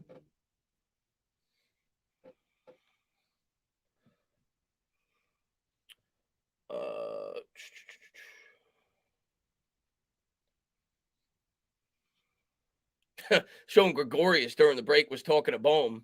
He's probably telling him, you better learn how to throw to first base. Here's the 0-1. And the fastball misses upstairs, 1-1. Do you think Andrew Thomas would be the first tackle picked if he was in this upcoming draft? Yes. Yes. Probably. Well, if your question, Dre, is it's hard. Obviously, what we know now, yes. Here's the 1-1.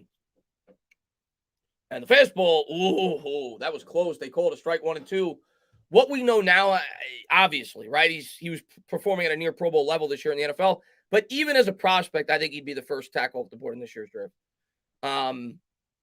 Because if you remember, let me just call this pitch.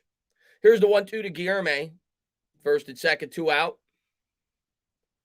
And a fastball hitting the air down the third baseline, foul. We'll do it again. If you remember that draft in 2020, I think, when he was drafted, that was like the greatest tackle class like ever. I think 4 tackles went in like the top 11 or 12 picks, and he was the first one off the board.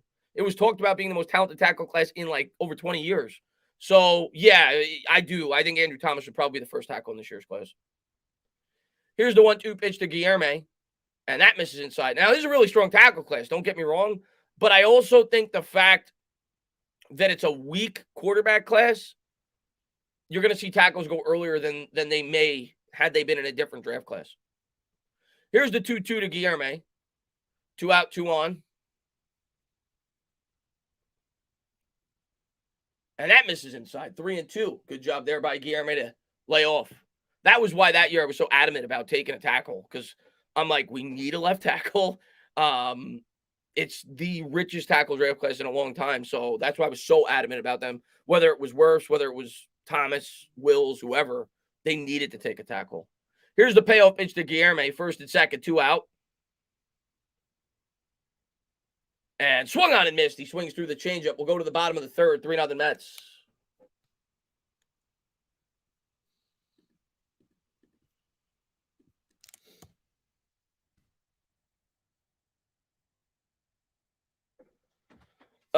Chris, do you think Washington sucks to the point where they can't throw strikes, or do you think they threw at some batters on purpose? It's hard to say, Gabriel, honestly.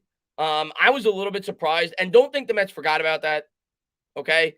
But I was a little bit surprised the Mets didn't retaliate from within that series, because it got to a point where it was extreme. They hit, 4 batters in the first 2 games, 2 of which got hit in the head. So, and our 2 best players, Pete Alonso and Lindor. So I was a little bit surprised that the Mets didn't retaliate from within that series. But I'm sure there'll be some retaliation at some point this year. There's no way the Mets are going to forget that. But no, I think there was a little intention behind that. It was too much. It was too much. So I think there was probably a little bit of intention behind that. I'm not saying they intentionally threw at their heads, but I think there was a little bit of intention behind that. And it's now the Mets' job to protect their players. Next time they play the Nationals, they better send a message.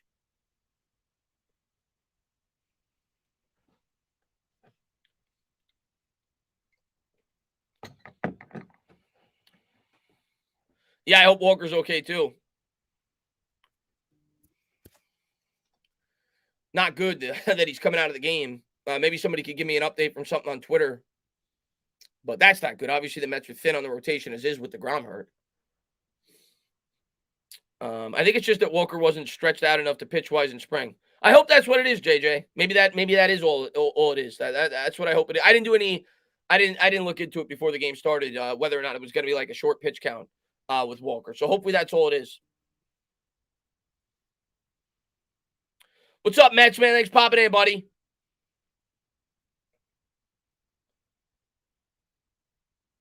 Knee soreness? Is that what's being reported, Domenico? So if that's accurate, sounds like it's an injury. I don't know how serious. It might just be precautionary. But hopefully nothing serious. We're thin as is. I mean, what would the Mets do? I guess, does Peterson become the 5? If Walker is forced to miss some time, I guess Peterson becomes the 5, right? I would imagine. He's the kind of the long man as is. Here's Peterson last year. He was 2-6 at 15 starts to a 5.54 ERA. Peterson actually had a pretty good rookie year with the Mets. But not so much since. What's up, Booze, man? Thanks for popping in. It was from the cleanup on his knee. And he was pitching so well, man. He looked great the first 2 innings.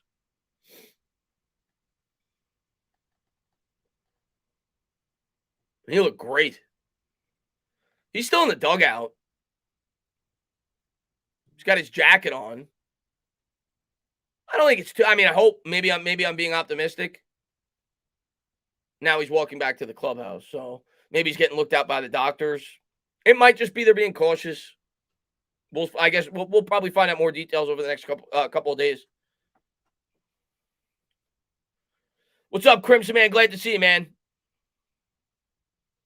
And now the Mets will go to Peterson.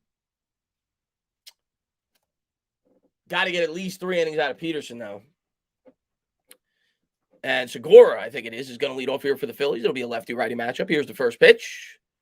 And there's a fastball in the outside corner. Good heat there from Pete. Segura, 4 for 11 on the year, 2 homers, 2 RBIs. He's got a 14-17 OPS. McCann lines up inside, and Peterson misses with the fastball, 1-1. So 2 straight heaters from Peterson, 1 on the outside, 1 on the inside.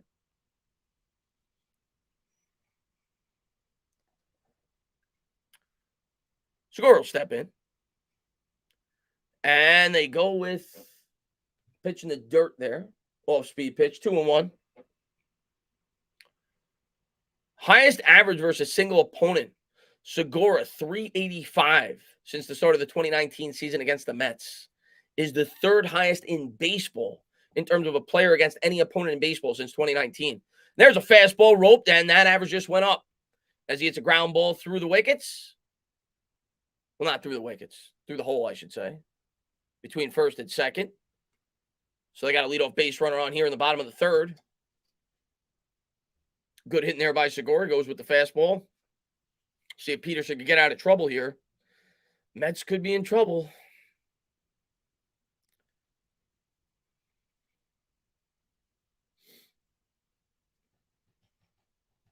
Come on, let's turn 2. Boom. They're showing his career stats. 277, 11 homers, 70 RBIs. 2 for 2 this year.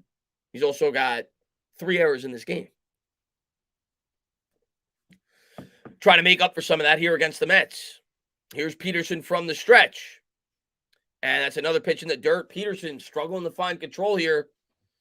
Kind of thrust into this game probably definitely earlier than he expected. And Peterson, I think, has now thrown 3 balls in the dirt. 1-0. See if the Mets can get out of the jam.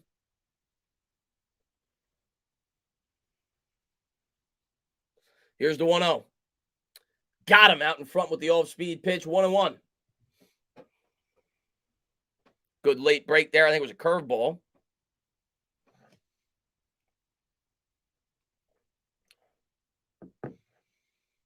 Come on, baby. Here's the 1-1 to Bohm. I'll take a double play. Peterson from the stretch looks in for the sign. Here's the pitch, and that misses outside. 2-1. Brian Dable says, let's go Yankees. Brian, you can root for whoever the hell you want. As long as you help us win football games.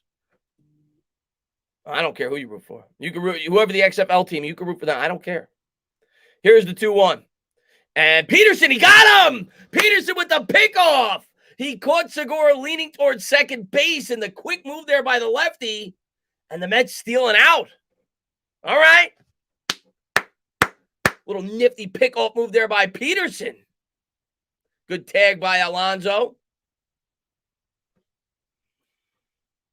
Did he get the hand in? Nope, he's out. What's up there, Big Mike, man? Thanks for popping in. Let's go. So 1 out, nobody on here. Bottom of the 3rd, it'll be a 2-1 to Bohm. Here's the pitch by Peterson. And that misses outside. 3-1.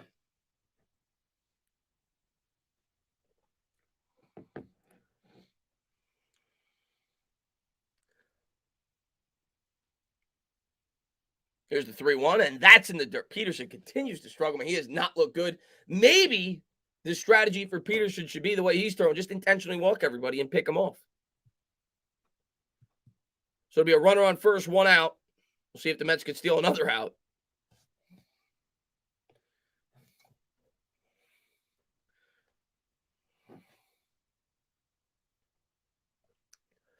Here's Peterson from the stretch. Runner on first, one down. Peterson looks in for the sign. Comes to the set. And here's the pitch. Fastball misses outside. Good take, 1-0. Vierling on the season, 0 for 8. No home runs, 1 RBI. How many games in you can DJ?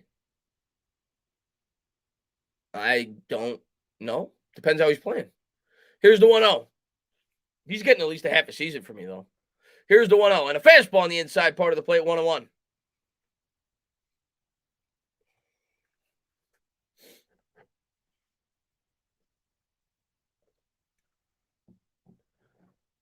Yeah, I always stream the draft. Same thing as always, Slurp. Gonna do the draft on Bad Dog and myself's channel. Here's the 1-1. Fastball line the other way down the right field line, giving chase. And Marte's going to get there. He holds it in. 2 down here in the bottom of the third. But same thing as always. And I think the week leading up, we're going to be live every day. Alternating channels, like on a midday show for 2 hours. So for about 3 or 4 days leading up, we're going to be live. We'll do some mock drafts. We'll hang out with the chat. We'll talk about the most recent rumors. I'm sure there's going to be a lot of rumors circulating 3 or 4 days leading up into the draft. And then after the draft, obviously, I have a lot of, videos up on all the prospects we took. And I'll probably go live once or twice that following week, to talk about the football team with you guys. So gonna have a lot of live content videos coming up. So 2 down here in the bottom of the third, runner on first. And Schwarber's going to step in from the left side. Here's the pitch. And nice. Peterson's got some good break there. On that. I don't know if that's a slider or a curveball. I think it's a curve. It seems too slow for a slider. I think it's a curve. 0-1. Schwarber, 2 for 11 on the year. He's 0 for 1 today with a strikeout. Come on, Peterson. Peterson checks the runner. And he delivers. And there's another curveball. Take it for a ball.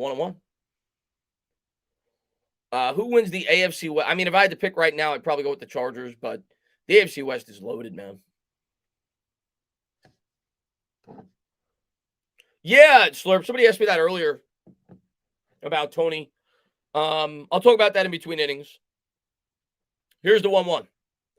And there's a check swing, fouled off the backstop, 1-2. Our offense is so much better this year. Base running. Listen, Big Mike, the guy I'm most excited. I mean, listen, Canha's been great, but the player I was most excited about, at least in terms of the offense that we added, was Marte because he had speed. It's a different dynamic, something this offense that hasn't had. So I'm excited about that, and I'm with you, man. I'm excited about our offense. A lot of people are like discounting our offense. I think the Mets got a good offense. I think last year a lot of guys underachieved. Here's the 1-2, and nice pitch. He threw that same pitch 4 times in a row. And Schwarber finally chases it out of the zone. We go to the top of the 4th. Good job by Peterson. All right. So as far as, let me change the inning. As far as the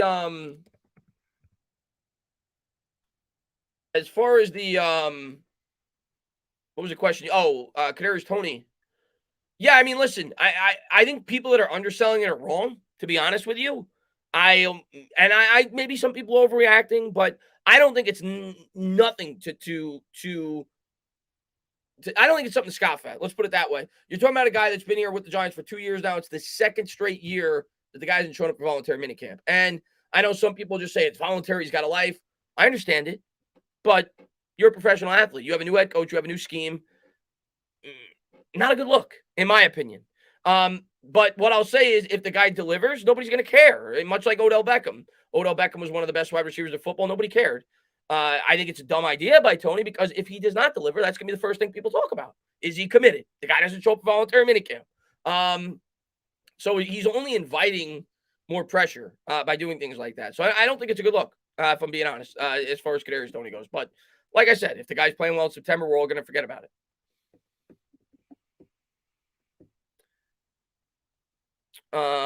Chris, did you wait till a specific time to start drinking? I had a beer here, so I started drinking it. So I'm going to have one beer. Ray West says we got a great team. We got a great team. I have us winning 100. I hope we win 100, Ray. I don't think I'm going to go that far. But, I mean, maybe. I mean, you never know. Maybe it'll be a magical year. I think we have a very good team now. I really do. Afghanistan, glad to see you, man. Thanks for popping in, buddy. It's not a sexy offense with used names, but productive hitters throughout. I think we have a good balance. I mean, you look at Jeff McNeil. I think McNeil's a damn good hitter. I think he underachieved last year. I think he's going to be better this year. I think Lindor's going to be better. Of course, Lindor got hurt last year. Pete will be Pete. You know, Pete was pretty much what I expected last year. I think Dom Smith will be better. I think we had a lot of guys last year with injuries that underachieved. And I like the different dynamic we added to this offense. I like the Canha pickup. I like the Marte pickup. So Escobar, you know, and so I think the Mets have a pretty damn good lineup. I'm not saying it's elite, but I think it's a good lineup. And McGill's going to be pitching tomorrow against the Phillies. That's at 6 p.m. And then they got a day game on Wednesday. Max Scherzer on the hill against Aaron Nola. That's a good matchup. Zach Wheeler pitching tomorrow against McGill, the former Met. Of course, Zach Wheeler was fantastic since he left the Mets. You knew that would happen. I mean, he was good with the Mets, but not as good as he's been with the Phillies. So McCann will lead off here for the Mets here in the top of the fourth. Here's the pitch. And first pitch swinging at the fastball down the right field line. That'll hang up there. And Harper brings it in. 1 up, 1 down here in the top of the fourth.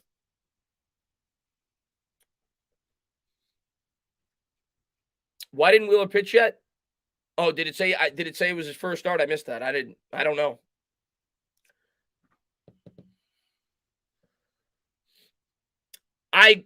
Big Mike, somebody asked me that earlier. I'm in complete agreement with you. That's exactly what I said. I'm a traditionalist. I fought the DH for the longest time. But I do think for this specific Mets team, the DH is great. You guys, you know, Robinson Cano, for example, an older player, right? Pete Alonso. You could DH him. Dom's a little bit better with the glove at first base. It gives us so many more options. JD Davis, right? So I think for the Mets, the DH is perfect. Here's the 1-0 for to Nimmo, and that's taken for a ball outside, 2-0. This team is really deep, and having the DH, I think, benefits the Mets probably more so than most teams in the National League. It'll be a 2-0 pitch to Nimmo here. 1 out, nobody on here in the top of the fourth. And here's the pitch from Nelson. And there's maybe a curveball there on the inside corner. 2-1. Big Bang, what's going on, man? Glad to see you, buddy. Saving McNeil and Cano for Wheeler. That makes sense, Mike. Big Bang, man. Glad to see you, man. I'm gonna have a lot more Giants live content soon. Here's the 2-1. And there's a ground ball up the middle. Didi goes to his right. He throws to first. Nimmo beats it out. Look at the hustle from Nimmo. The guy never stops hustling. I am fully convinced that Brandon Nimmo sprints for everything in his life. He sprints to brush his teeth. He sprints to take a shit. He sprints to do everything in his life. And he did it again here at first base. He beats out an infield single. The Mets have a 1-out base runner.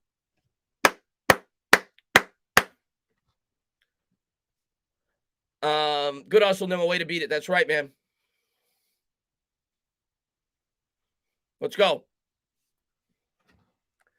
Marte will step in from the right side. Nelson looks in for the sign. And he'll check the runner back to first. I sprint for those New York pizzas, Dave says. Don't we all? Buck Showalter is going to win the 2022 Baseball Manager of the Year. I sure hope you're right, Levance. Sprint shitting. Tana, what's going on, Dwayne? He sprints and occasionally rewards himself with a mint.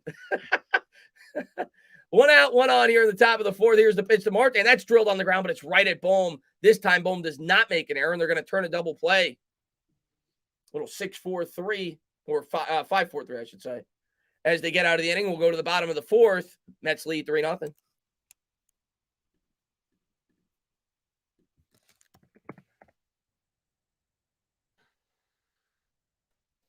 Elvis, what's going on, man? Glad to see you, buddy. Let's go, Mets. Hey, man, 4-1 would be nice, right, Elvis? 4-1 would be a pretty good start. I would take that. If I would have told you that at the beginning of the day, you'd probably sign up for that. Bad news tonight so far is Walker got hurt. We don't know how serious it is, but he had to come out after 2 innings.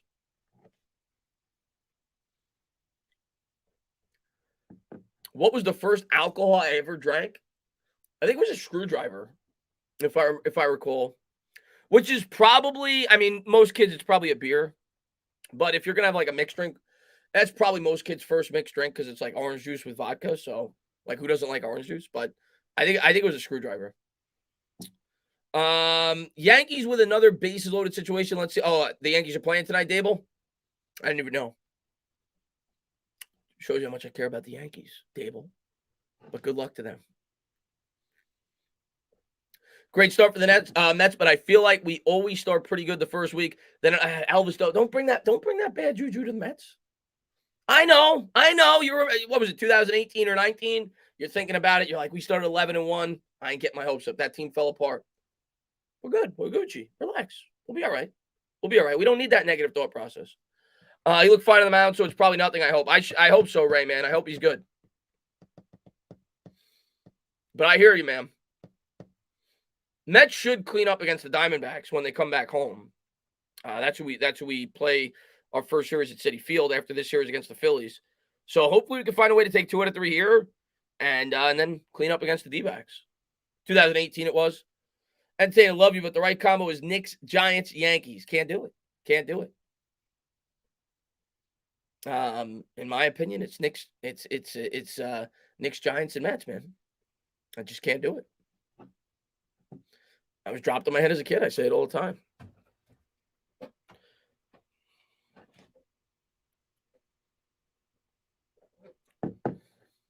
I honestly haven't even been looking because it's too early. I haven't even been looking at how the teams in our division are doing. I think the Braves lost 2 games. And there's the first pitch by Peterson. Keeps going back to that curveball. That's on the outside corner, strike 1. So Peterson looks like he's starting to get in a little bit of a groove. He had a little bit of control issue there. Those first 2 batters were throwing a lot in the dirt. Now he seems to be getting it back. That was a fastball. That just missed inside. 1-1 as Real Muto takes that off the plate. Here's the 1-1 to JT. And that is belted in the air down the right field line. Foul as he takes the curveball the other way.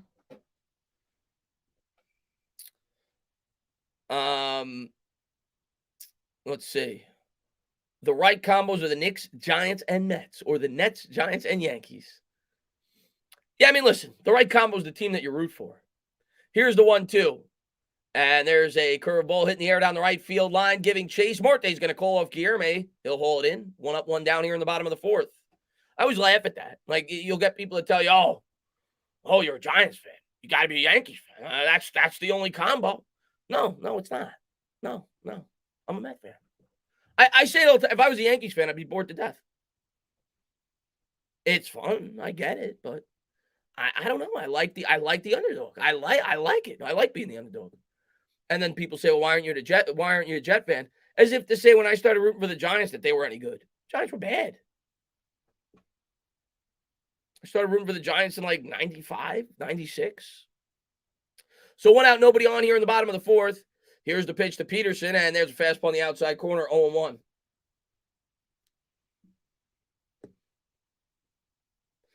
Kevin, what's going on, man? Phillies are 2-1, Braves are 2-2, Miami's 1-2. So there's your update there. And the Mets are 3-1. Here's the 0-1 pitch, and that misses outside, 1-1.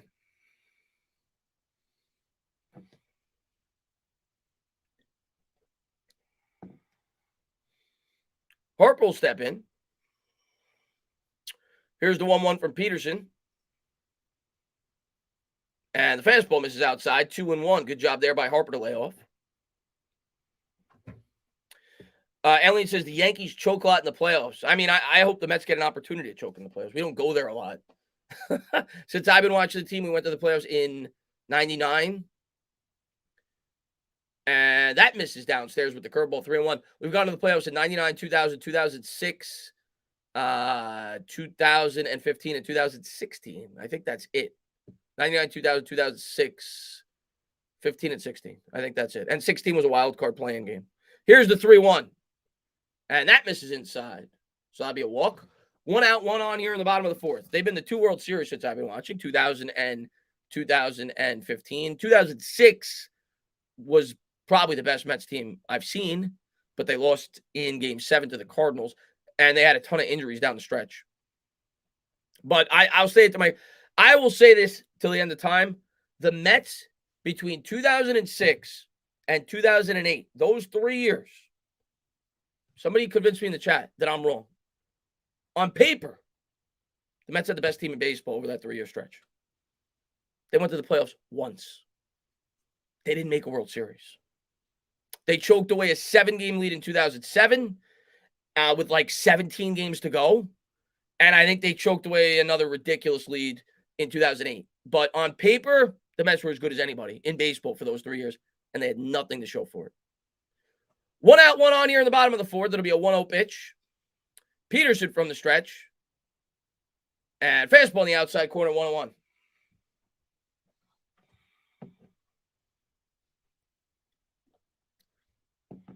I didn't get a chance to see 86, unfortunately. I wish I did. I've seen, obviously, highlight films and documentaries. Peterson looks in for the sign. Here's the 1-1. And that's ripped in the air down the right field line. Castellanos chased one, and he was able to drop it in front of Marte. The Phillies have runners on the corners. 1 out, runners on first and third here in the bottom of the 4th. I wish I got to see 86, man. I mean, I say it all the time, man. That is probably my biggest regret of any team that I root for, that I didn't get to experience that team. Because that's like the most fun team ever. Like, the 86 Mets is probably the most fun New York team, like, ever. For any sports team, at least in recent history. Like, all the wild stories that you hear and all the young talent and Dwight and obviously Darryl and Carter and Hernandez. And I wish I got an opportunity to watch that team, man. So runners on the corners here, 1 out here in the bottom of the 4th. And it's ridiculous that they only won 1 World Series with that team. Peterson from the stretch. Here's the pitch. And the fastball misses upstairs, 1-0.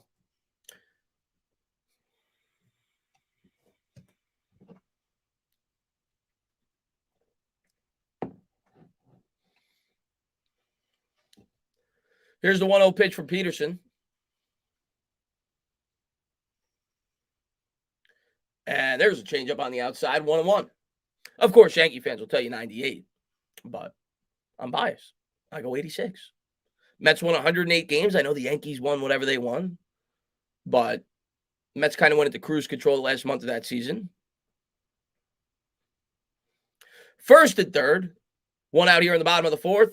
And there's a ground ball hit on the ground to short, fielded cleanly by Lindor, flips to second. Guillermo to what a stretch by Alonso. Alonso flashing the leather. That would have been a run scored.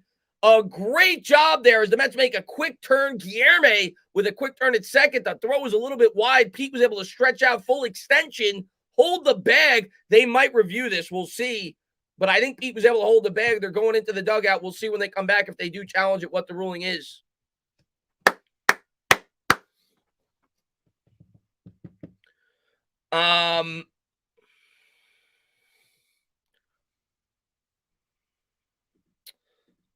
Let me change this. Top of the 5th.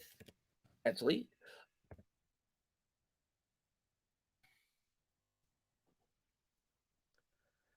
Oh, I remember that team, Charles. The Knicks. I remember that team. I was like 8.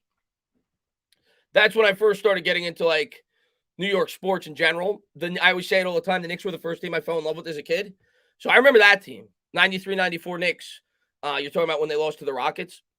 Yeah. That was a really fun time to be a Knicks fan. So I would actually agree with you. Since I've been watching sports, I think that that early to mid 90s Knicks teams, even though I was really young, that was probably my favorite team, even though they didn't win. That team was so fun to watch. I agree. In terms of my favorite Mets team since I've been watching, and if you've watched my Mets streams, you know this. I've said it before. My favorite Mets team since I've been watching, 99. I friggin' love the 99 team. The lineup was incredible. Ricky Henderson that year batted like 325. Roger Cedeno swiped 67 bags. Robin Ventura hit 123 RBIs. I think he hit over 30 home runs. He batted over 300. In my opinion, should have been top 2 or 3 for MVP. Mike Piazza was a boss. Edgardo Alfonso, the clutchest hitter since I've been watching the New York Mets, was on that team. Drove in over 100 runs. Ray Ordonez with the glove at shortstop was incredible. So the 99 team didn't have the pitching. We got Mike Hampton the next year, and that's kind of what elevated us to go to the World Series. But the 99 team had John Olerud. He's an upgrade over Todd Zeile. I loved the 99 lineup. That is one of my favorite Mets teams. The 2006 team, like I said earlier, is the best Mets team I've seen. And the 15 team was just magical. I mean, you got the Wilmer Flores.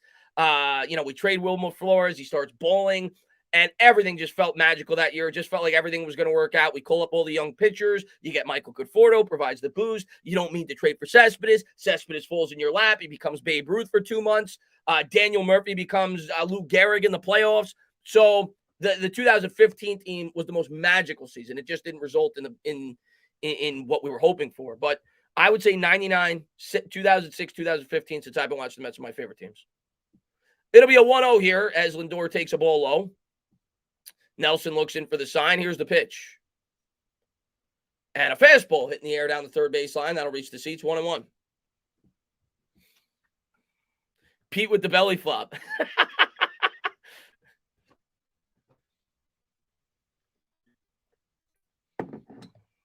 If you had to eat a snake partially containing ice cream or chocolate, what would it be? Well, I like vanilla ice cream better. So, wait. If you had to eat a snake partially containing ice cream or chocolate, oh, well, it depends on the flavor of ice cream. I mean, I don't like every flavor of ice cream. So, here's the 1-1 pitch. Swung on and fouled off down the third base line. That'll reach the seats. 1-2.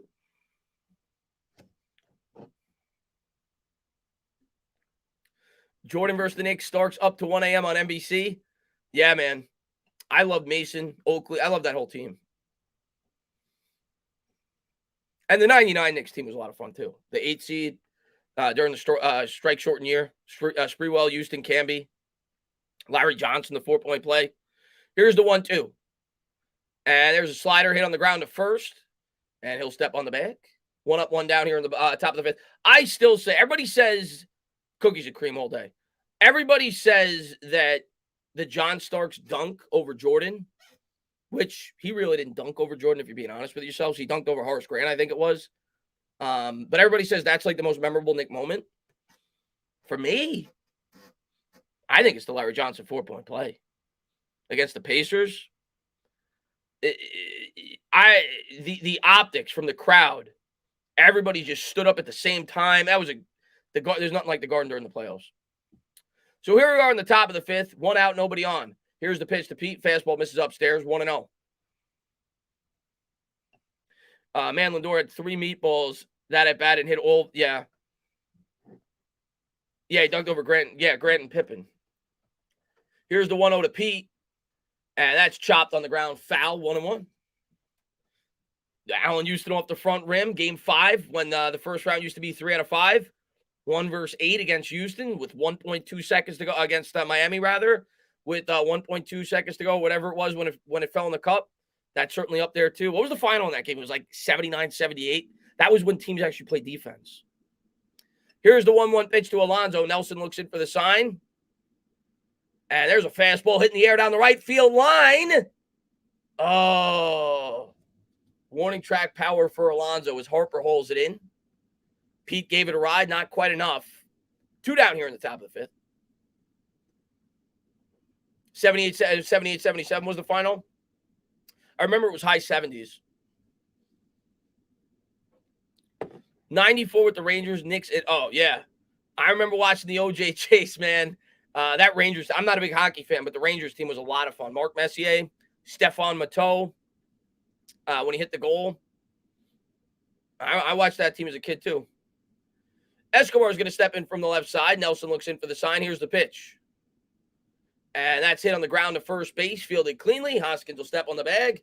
And we've had a smooth-moving game, really, since the first inning. It's been pretty quick. We go to the bottom of the fifth. Mets lead 3-0. We'll see if we keep it up.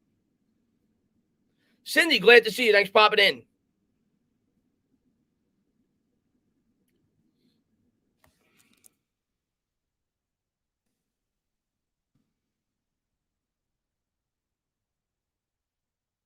Booka Boom. Yes. Adam Graves, Brian Leach.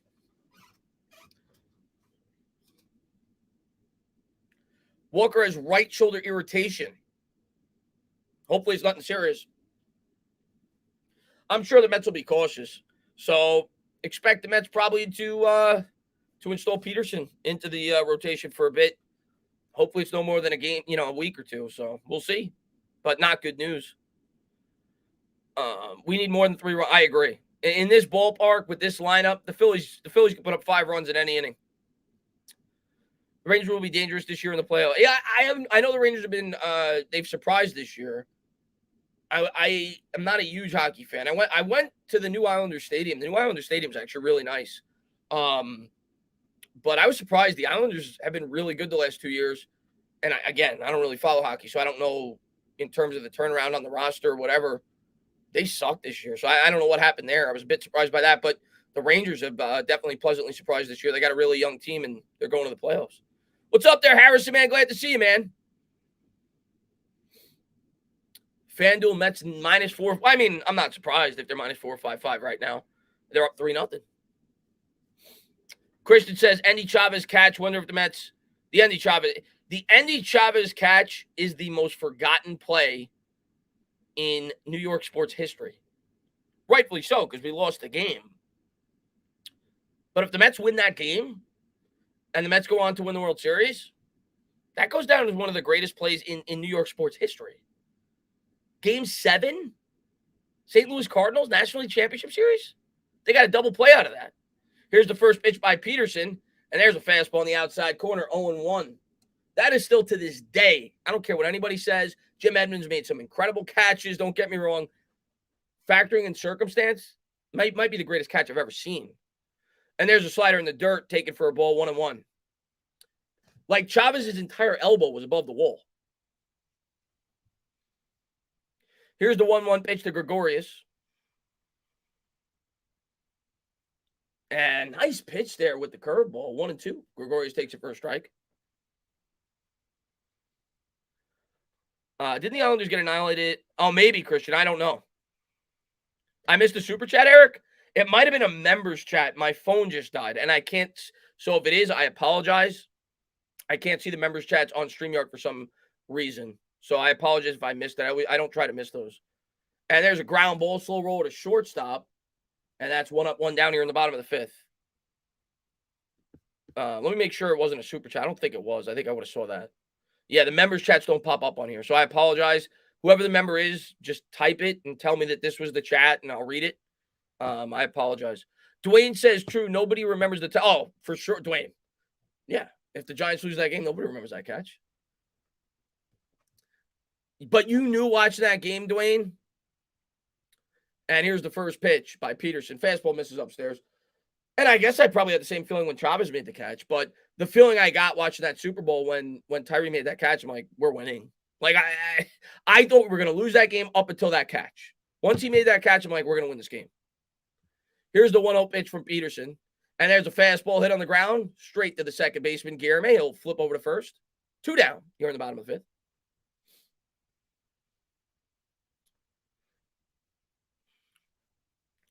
Yankees might have the worst bottom half lineup in the entire league. I don't even, maybe. I mean, you got Hicks. I don't even know the bottom of your lineup.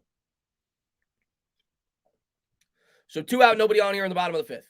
Alex Bohm going to step up here for the Phillies. He's 2 for 2 with a walk.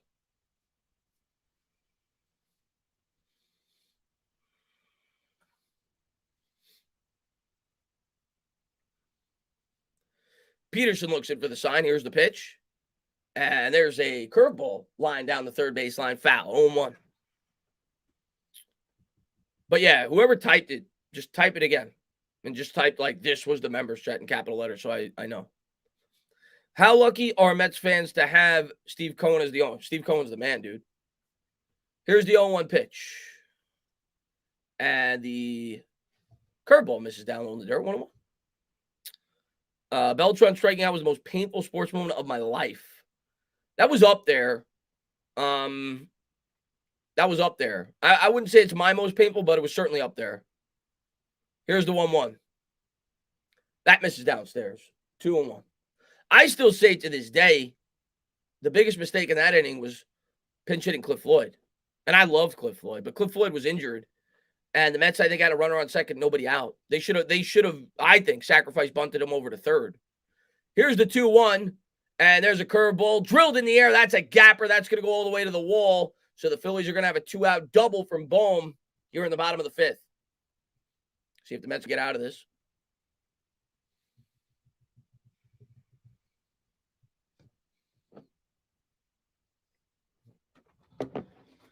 And to be fair, that was also an incredible breaking pitch by Wainwright. Like, I know the circumstance, but that was a great pitch against Beltran.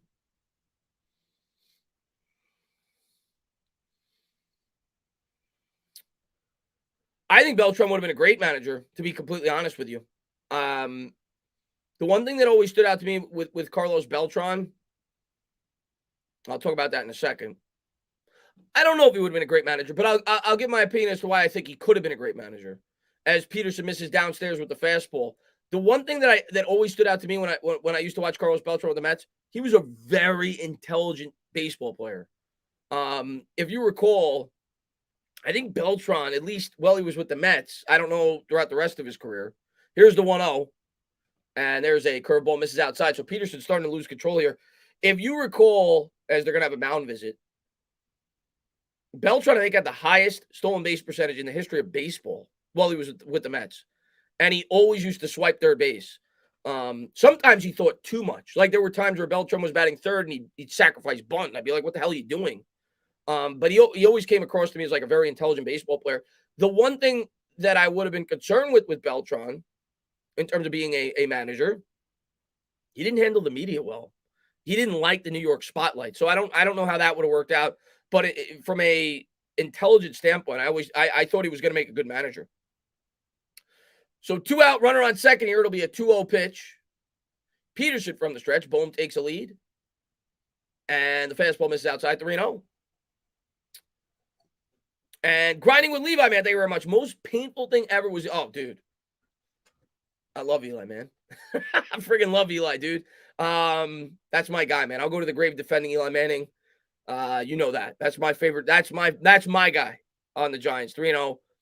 Here's the pitch and a fastball down the middle for a strike. In a way, I was kind of happy for Eli because I thought he took so much shit over the last 2 or 3 years of his tenure with the Giants that I don't think he deserved. Don't get me wrong, he wasn't the player he was, but the New York Giants didn't support him in the way in which they should have his last 6 or 7 years as a Giant. So in a way, I was like relieved for Eli that he was no longer going to get the blame for everything. And a swung on and fouled up down the third base line. And I think Giants fans that said that Eli was the problem are quickly realizing that he was not. Maybe he was part of the problem, but he certainly wasn't the primary problem.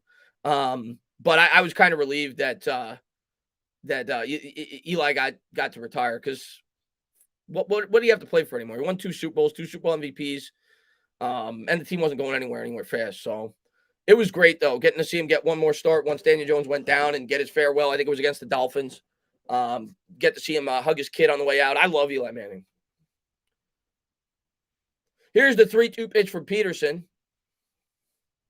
2 outs here in the bottom of the 5th. And there's a changeup hit on the ground to second, fielded cleanly by Guillerme and picked by Alonso. I'll tell you what, for all the crap that Pete Alonso gave us in the field last game, he has more than made up for it today. Pete Alonso has given us 3 great plays at first base, maybe even 4. He had the great stretch play last inning when they turned 2. He does a great pick here on a short hop. He had the diving play on the foul ball. He might have had one other play. Pete Alonso has been great with the glove tonight. We're going to go to the top of the 6th.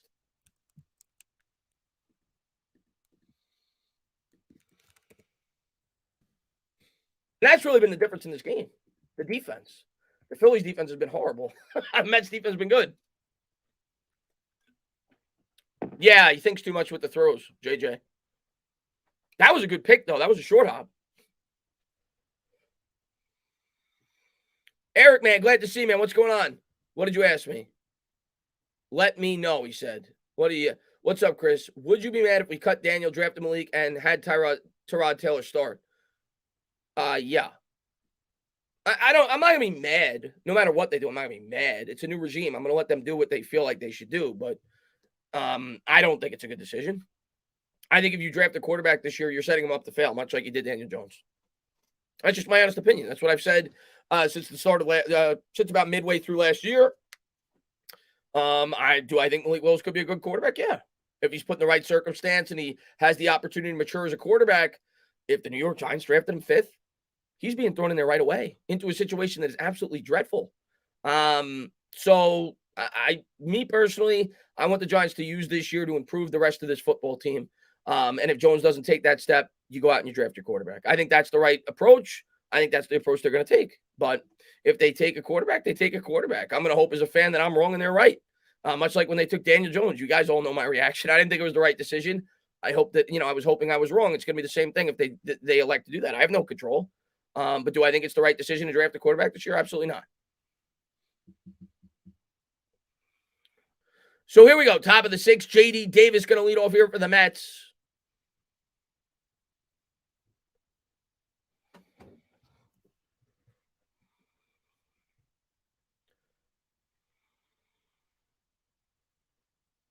And there's a curveball in there for a strike. 0-1. Mets suck. Go Yankees. We own New York. We'll see, man. We'll see this year, man. J.D. Davis 1 for 1 with a walk and a single. Who win? The Mets are winning, if that's what you're asking me. 3-0 Mets here in the top of the sixth. Here's the pitch to Davis and a fastball swung on and hit in the air. Down the right field line, giving chases Harper, and that'll reach about the third row. We'll do it again. Rel, man, what's going on, Rel, man? Glad to see you, man. I'm a fan of Buck, always been. I like the New York market. Needs stern coaches, managers. Davey and Joe are two. I like the Buck hire. It's the first time that the Mets really hired a proven manager, right? I mean, we've kind of, in a while. So I like the Buck hire. I think it was a good hire. Here's the 0-2 as JD swings through the changeup. 1 out here in the top of the sixth. How you feel about the Knicks going forward? Listen, Ron, I'm excited about the draft. I mean, last I checked, I think we were 12. I don't know if that changed since yesterday in the draft order. But I'm excited about the draft. I'm excited about the young players. We'll see if they mature next year, and we'll see if they get an opportunity, right? Because, if we keep Randall, is Obi going to get minutes? I mean, that's what I worry about. But Obi got a lot better. Of course, he had the huge game down the stretch, but he was playing a lot better the last 2 weeks or so once he was getting more minutes. Quickly as well. Quickly looked great the last month and a half. Looked like he was becoming a better distributor. RJ Barrett. I mean, I know he wasn't the most efficient player this year. I'll talk about that more in a second. 1-0 here, 1 out here in the top of the sixth. And here's the pitch to Canha. Good cut there. That's going to be fouled down the right field line. Oh, Harper with a great catch in foul ground, was able to hold it in. But I think RJ Barrett took a big step this year. I thought he took a big step the year before. I think he took an even bigger step this year. And I know his stats may not indicate that based off his efficiency because he only shot like 40% and like 35% from three. But just in terms of his like confidence and his repertoire, like he looked so much more controlled in terms of his approach as an offensive player. So I think he matured. I think he got better. Randall, I don't think is going to be in the long-term plans of this team. I think he's a head case. I don't think he's built for New York. But I'm excited to see what they do in the draft. I'll tell you right now, the guy that I want, here's the pitch to Guillermo, and there's a curveball on the inside corner for a strike 0-1. I want the kid from Kansas. And I don't know if he's going to be there when we pick, but that's who I want. He looked great to be in the NCAA tournament. I know he's 22. He's a senior. But I like Agbaji, or however it's pronounced, Agbaji. Here's the 0-1, and that's in the dirt. I know most Knicks fans are going to want, I think it's Ty Washington, the point guard. I don't know. I like Agbaji. I like him. He's 6'5", and I've seen him going between like 10 and 13 in mocks. I'd like if we got him. Here's the 1-1 to Guillermo. 2 out, nobody on. The windup and the pitch. And the changeup taken for a ball down low, 2-1.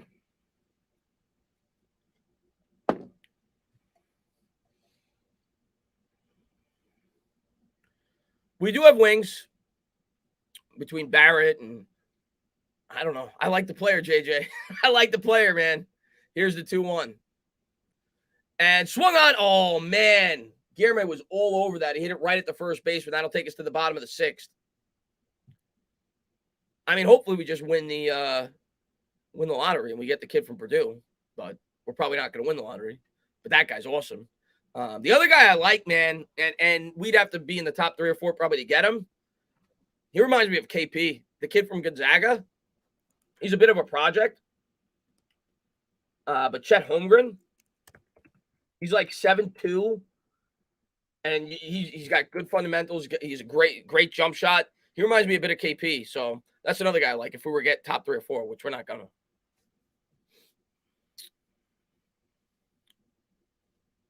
to. Man, the Knicks had a golden opportunity to trade. LOL would be a flip of luck if the Knicks win the lottery. Yeah, we never win the lottery. Crispy asked me, Dolan needs to be taught the pecking order. It goes him as a maggot, the dirt, the worms inside of the dirt. Mets hates. I've never met somebody who hates a coach more than Mets hates Tom Thibodeau. Grinding with Levi, man. Thank you so much, man. You and Bad Dog and fans are hard on DJ. Remember this chat when he plays like his rookie year this year? That has no confidence. He's our guy. Top. I hope so, man. Listen, grinding. At the end of the day, I gotta try to be as unbiased as I possibly can. I honestly don't think I'm hard on DJ. I don't think I'm easy on DJ either. I think I'm fair on DJ, or at least I've tried to be as fair as I possibly can. I think I'm pretty fair on DJ. I have not anointed him a franchise quarterback. I am definitely leaning that he's not a franchise quarterback, but I'm not ruling out the possibility that he could prove me wrong. And I think I've also acknowledged that Daniel Jones has been set up to fail. I completely agree with everything that John Mara had to say. I do think the improved scheme should help. I do worry a little bit about the fact that he has to learn a new scheme, and I think there's going to be a little bit of a transition there. I think his offensive line has been atrocious. And hopefully those variables improve this year, and he does take that big leap up. But I'm going to be strict on DJ this year. It's year 4. He's got to take the leap. And if he doesn't, you have to reset the rookie clock. But I'm going to give DJ every opportunity to improve and hopefully become a top 10 quarterback next year. And if he does, I'm all aboard. But I think I've tried to be as fair as I can with DJ. And there's a curveball swung on and missed by Schwarber. 0-1. Schwarber 0 for 2 with 2 strikeouts. He's 2 for 12, 1 home run, 2 RBIs. And there's a fastball in the outside corner, 0-2. Mr. Mini Guy, big Braves fan, says another season of Mets choking. Let's go, Braves. I'm looking forward to playing you guys this year, man. Here's the 0-2. And a fastball. Good pitch. I'll tell you what, man. Peterson, I've kind of been scanning over. I've been looking at the chat. Peterson has looked good. Going up against the Phillies in this ballpark, he came in the first inning. He looked like he was having control issues in the third inning, but he's looked good, man. Hopefully I didn't jinx him, but he's looked good, man, coming in relief. And if the Mets do win this game, maybe you give him the game ball. He kept them at bay. And Trevor May warming up in the bullpen here for the Mets, probably getting set for the 7th, potentially this inning if Peterson gets in trouble. As a fastball misses outside to Real Muto, 1-0. But Mini Guy, I'm looking forward to playing your Braves this year, man. Here's the 1-0 from Peterson. And that's hit on the ground to second, fielded by Guillermo. He'll throw over to first. 2 up, 2 down. And Grinding with Levi says, me, you, and Bad Dog can block back. That's a fact. That's a fact. Why do you think I'm like a broken record since I've been on YouTube? Our offensive line is a complete disgrace, man. That's been the biggest problem with this football team for a decade. So you're not gonna get an argument out of me, man. We definitely need to improve that offensive line in all facets. Right tackle, center, guard, all over. The only guy I like is Andrew Thomas. Everything else needs to be improved. But thank you, Levi, man. I appreciate it. Bryce Harper stepping in from the left side. I appreciate you for popping in, Joseph, man. He says, I don't watch baseball, but I'm a simple man. I see Tane alive. I listen. I appreciate you. Hey, man, listen. Here's the pitch by Peterson, and the curveball misses way inside to Bryce Harper, brushes him off the plate. Baseball live streams, traditionally, I don't get a ton of people. You guys are always more than welcome to come in if you want to ask me. And baseball is obviously a slower sport. There's a lot of stoppage. So a lot of conversation with you guys. I love the baseball streams because I get to, it's more one-on-one with you guys. Here's the 1-0. And that misses downstairs, 2-0. But you want to come in, talk basketball, Giants, whatever. I'm always open to talking sports. But I appreciate you popping in. And here's Harper. He's got 267 career home runs. Here's the 2-0. And that's a fastball right down the middle. Swung on and fouled off down the third baseline. Harper had a good cut there. Looks like I don't know. I'm a little nervous about this at bat. Looks like he's starting to time Peterson a bit. And that was not a good pitch. He gave Harper something to drill. We'll see if Peterson could bear down here. Here's the 2-1 to Harper. McCann lines up outside. And nice pitch there. Knee level with the fastball. Harper takes it for a strike, 2-2. This will be the 57th pitch for Peterson. You figure if he can get out of this inning, he gave you, 4 innings? And then he'll turn it over to May probably in the 7th. Here's the 2-2 to Harper.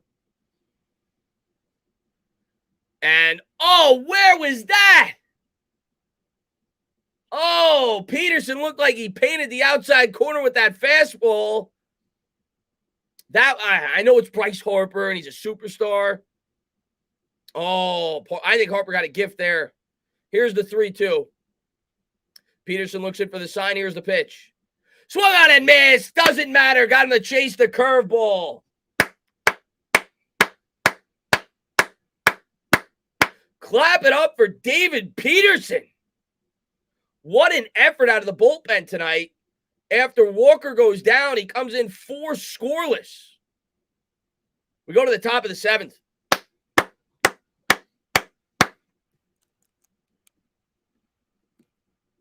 Good stuff.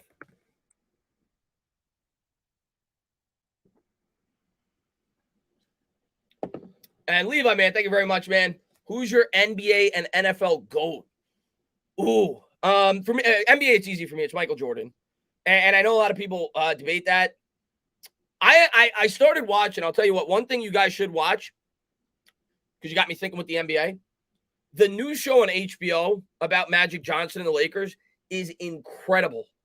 And I didn't grow up in that era, but it gives you such an appreciation for what Magic Johnson and that Lakers team and the Celtics with Larry Bird, which they haven't gotten into in the story, but I started watching some documentaries about the Bird and Magic rivalry, which is probably the greatest rivalry in the history of sports. It gives you a great appreciation of what they meant to the NBA. They actually saved the NBA long before Michael Jordan came along. And Larry Bird and Magic Johnson are certainly up there as the greatest players ever, but it's got to be Michael Jordan, at least in my opinion. I know some people argue LeBron James, but for me, it's MJ. And I don't even think it's close. As far as the NFL goes, that's subjective because football is the ultimate team sport. And obviously everybody's going to direct their attention towards the quarterback. And they're going to look at the quarterback who won the most Super Bowls. And they're going to say Tom Brady. But I don't know. Like, you could say Jerry Rice, because Jerry Rice was so much better than any other wide receiver that ever played the game. You could say Lawrence Taylor.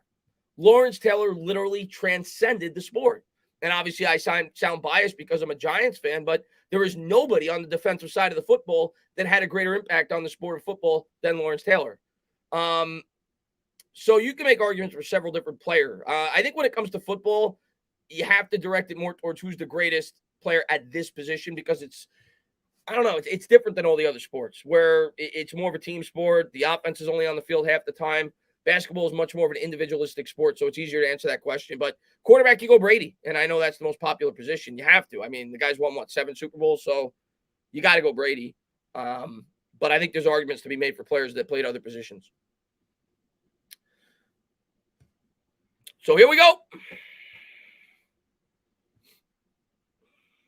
Yeah, it's on HBO. Winning. That show's great.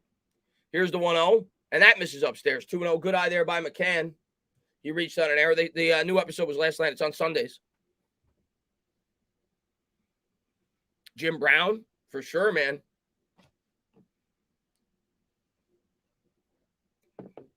Here's the 1-0 pitch from Nelson to McCann. And that's in the dirt. Good eye there by McCann. 3-0. For sure. Oh, dude. There is no way, for all the LeBron stands out there, there is no way Michael Jordan loses the finals against the Dallas Mavericks with Dirk Nowitzki. There's no way. Here's the 3-0 pitch. And fastball misses upstairs. McCann will walk on 4 pitches. 1 on, nobody out here in the top of the 7th. LT was great at the rush defending. Yeah, LT's the greatest defensive player who ever lived. And arguably the greatest football player who ever lived. Kareem, Kareem's up there. The sky hook, all-time leading scorer in NBA history. Entertainer, can you read my last comment? Let me take a quick look, Mike. Who's your NBA MVP? I think it should be Embiid. Listen, I don't watch And Nimmo squares to bunt. That's taken in the dirt. I don't watch a lot of games outside of the Knicks when it comes to the NBA.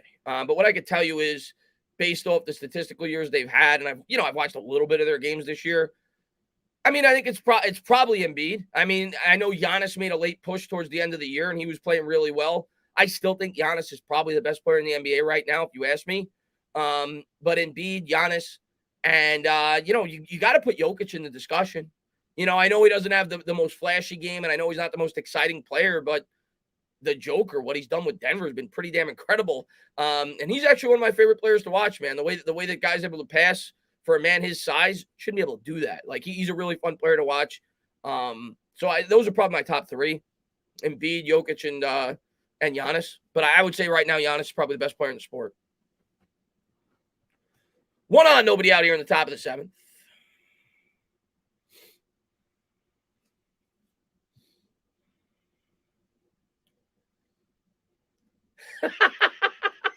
Grinding with Levi says LBJ is the GOAT.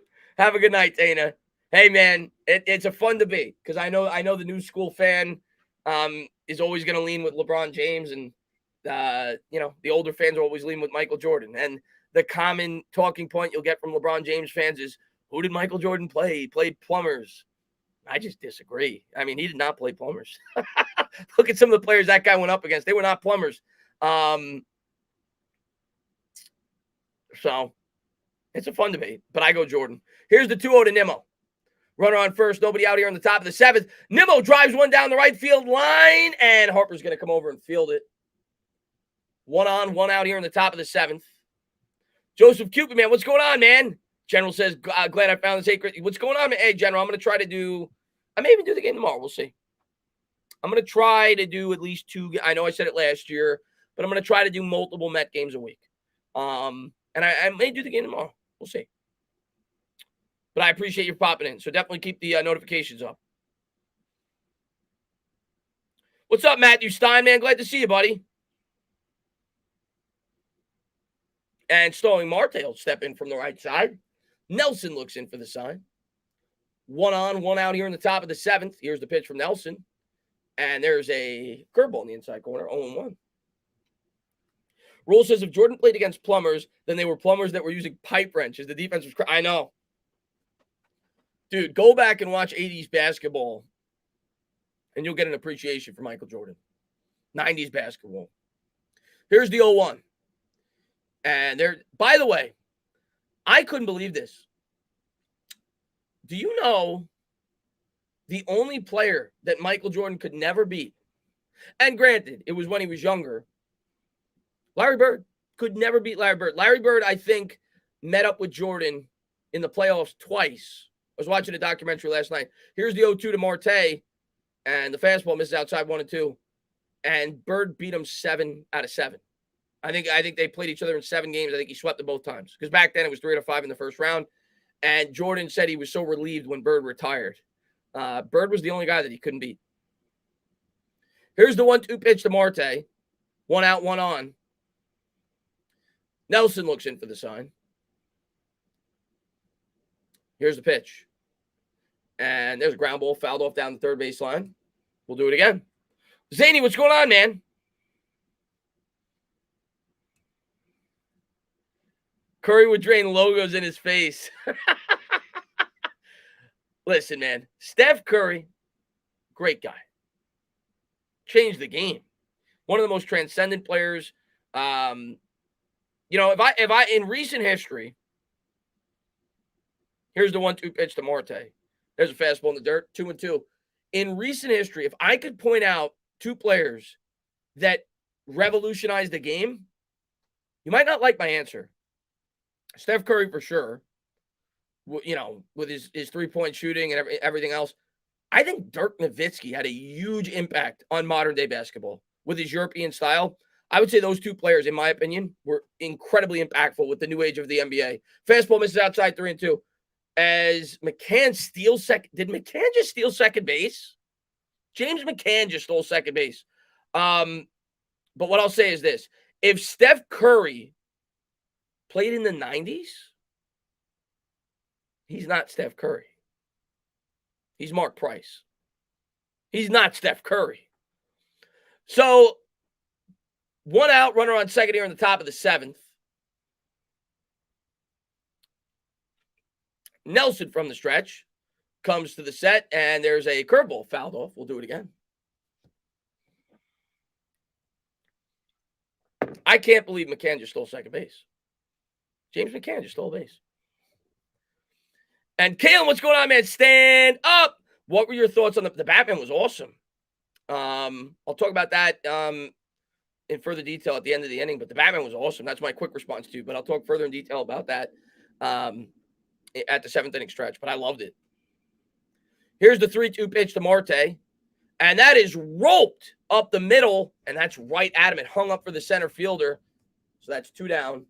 But the one thing that I loved about the new Batman movie was I thought the interpretation was really cool. Like, it was like every time there's like a new movie that's coming out, you're like, oh, they're doing this again. You know, how good could they do it? I thought it was awesome. I thought it was a different vibe to what you normally get from a Batman movie. It felt more like a detective film. The gritty nature was great. I love the interpretation of Gotham. It was great. It was dark start to finish. My only pet peeve, and it looks like the Phillies are making a pitching change. My only pet peeve with the new Batman movie, and I know when I talk to comic book nerds that they told me that that's the way that Bruce Wayne was supposed to be interpreted. I didn't like the interpretation of Bruce Wayne. I couldn't distinguish the difference between Bruce Wayne and Batman. That's my only knock. I thought the guy who played Batman was awesome. Might have been the greatest Batman ever. I didn't like his Bruce Wayne. The villains were great. Catwoman was fantastic. Penguin was awesome. I loved it. I thought it was great. Batman was great. I disagree. I believe Steph Curry, Reggie Miller. I could see that. Walker looked great, Ryan.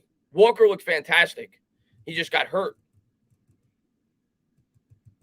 He got hurt in the at the end of the 2nd inning. So we don't know how serious the injury is, but he looked phenomenal for the 2 innings that he pitched. Hey, Chris, I talked to Joe Shane on Instagram live a couple of weeks ago. Did you really? That's awesome if you did. What did you think, Chris, about Obi scoring 4? Yeah. I don't know how much I'm going to read into that going forward because, it's a game that doesn't mean much at the end of the season, and we'll see how they integrate him into the lineup next year because, if Julius Randle's back, it'll be interesting. But I'll say, man, I even said at the beginning of the year when Obi wasn't getting a ton of minutes, you could see he was growing as a basketball player. So I'm excited. I'm excited for the growth with some of the young players, Obi specifically, and quickly the last month and a half, 2 months look really good. So we'll see how they look next year. But I think that's the one silver lining you take out of this year. Barrett matured as a basketball player. He looked a lot better as the season progressed. And obviously Obi and quickly. So we know we still need a couple of big-time pieces for this team to truly be a competitor for a championship. But we've got the makings of a nice young roster. We got to add a couple of pieces in the offseason, and we'll see what they do. Yeah, the new Joker, Kalen. I mean, I know I saw the deleted scene, and the deleted scene was awesome. So yeah, that was cool. And the fastball misses upstairs from Dominguez. That's taken for a ball 1-0. Lindor 0 for 3, 3 groundouts today. He's 3 for 15 on the year, trying to get the bat going. Here's Dominguez from the set. Here's the pitch. And there's a fastball taken down low for a ball. 2-0. You're streaming the playoffs. You mean basketball playoffs, Clipperson? Probably not. Maybe I will. We'll see here and there, but probably not. I normally stick to my team, so I'll probably do Mets games. Here's the 2-0, and there's a fastball in there for a strike. Maybe the finals. Maybe. We'll see. Lindor takes that first strike, 2-1. But I'll definitely be doing it had nothing to do with the Knicks. I've streamed the Knicks when they were horrible in previous years. I just wanted to take some time off from YouTube for about 6 weeks or so. I just needed time off. As Lindor lines a single in between first and second base. And he's safe at the plate. There we go. James McCann. If I would have told you James McCann would have manufactured the 4th run for the New York Mets, you would have called me crazy. He stole second base, and then Lindor ropes a single between first and second, and a great slide by McCann at home plate. 4-0 Mets. You and me both, Michael, man. You and me both. I can't wait till the draft this year. And what did I just do? I just knocked myself off the stream. Hopefully not. No, I'm good. I think I'm good. 4-0 Mets. Tana, what are your predictions for the NBA Finals? I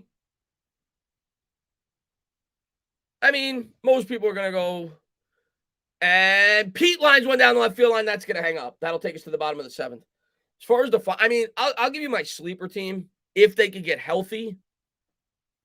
Because I've read reports that they may be getting some of their players back for the playoffs. I'm not saying I'm picking them, but I think Denver could do some damage if they get Jamal Murray back. And I haven't read up on that the last 5 or 6 days, but I think they're a sleeper team if they could get him back and he's healthy. Maybe they could do some damage and surprise a couple of people. But I think most people are going to go with chalk. The East is up for grabs, right? But I'd probably lean Bucks. I'd probably lean them to find a way to get out of the East again, but it's up for grabs. I think anybody could come out of the East, even the Nets. So it'll be a fun playoff, specifically in the Eastern Conference. In the West, yeah, I mean, probably the Suns. I mean, that's the favorite. They went there last year. They dominated the competition this year, so probably the Suns, if you ask me to make a pick. But I do think Denver's dangerous. And Dallas got hot at the end of the year, so they're dangerous as well. I could see them winning a couple of series. So 4-0 as we go to the bottom of the 7th. Memphis, I'd like to say, too, because I like Ja, but I think they're probably a little too inexperienced.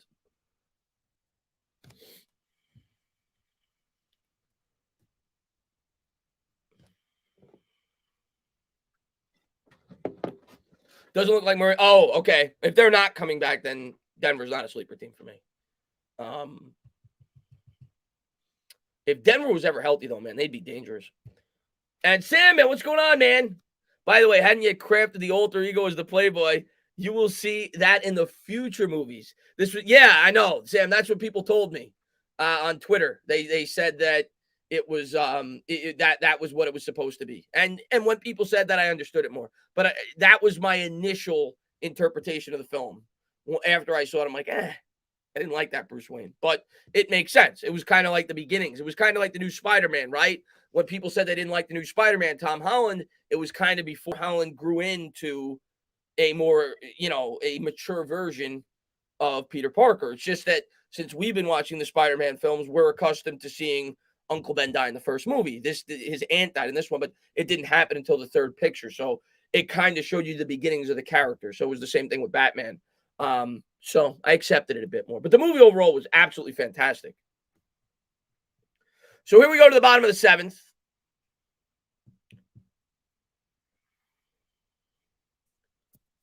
Trevor May stepping in for the Mets. Thursday against Washington, he threw 1 inning, gave up 3 hits, 1 earned run.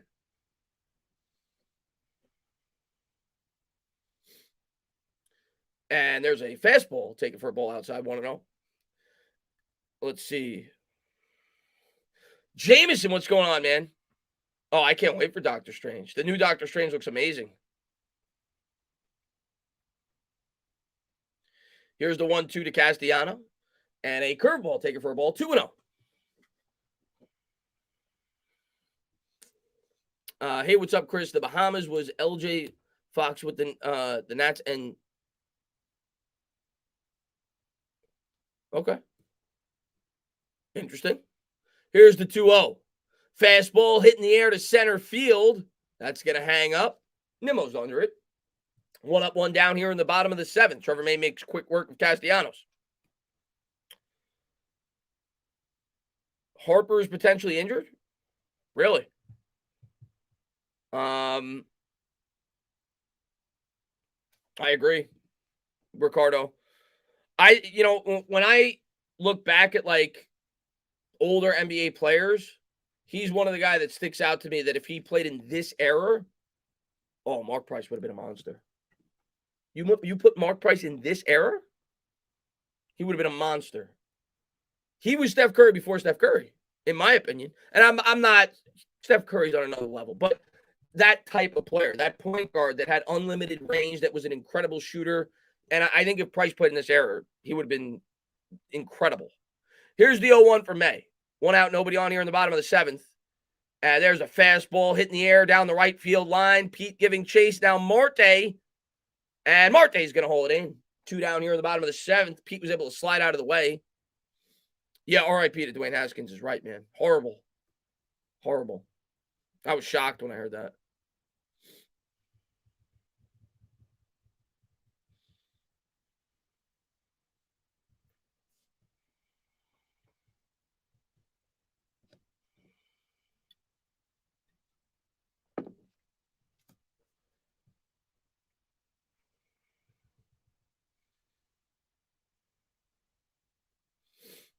Yeah, the Mets pitching in general had good life tonight.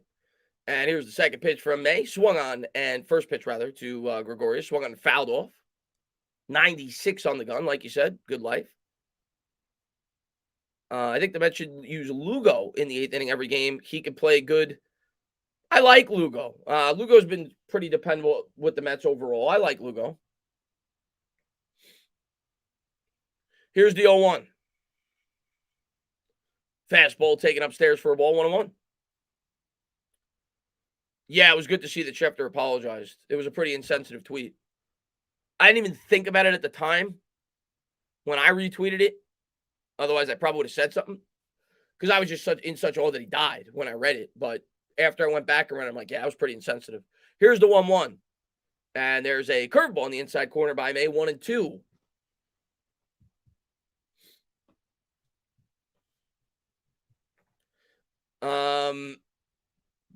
Still waiting for the link to your yard? What do you mean?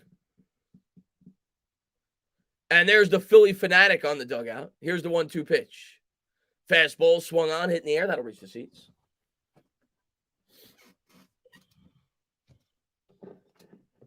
Gregorius 0 for 2 with a strikeout and a ground out. So far, an incredible night for the Mets pitching staff, man. So far, we'll see. We got 7 more outs to get.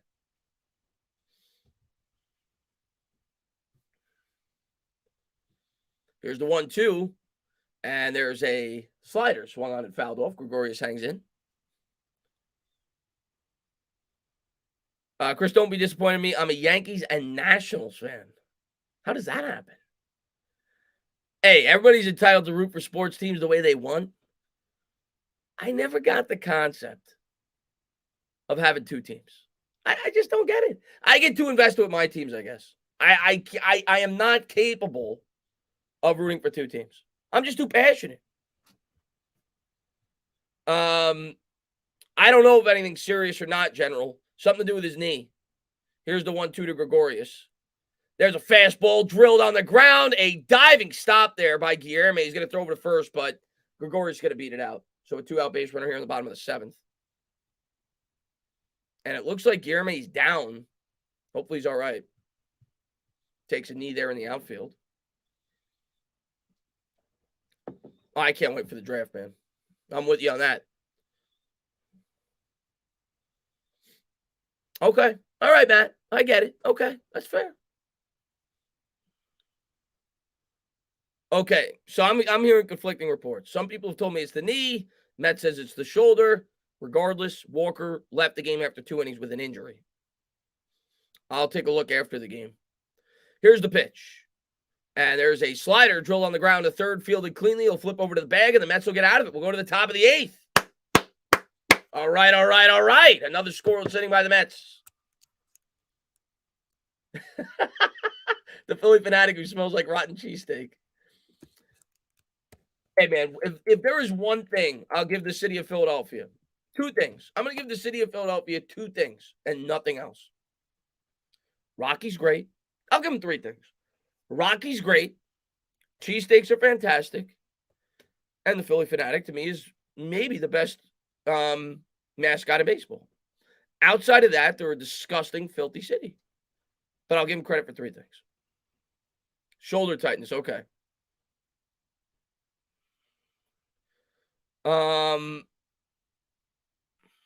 Let's go, baby. 6 more outs, JJ says. Let's go, man.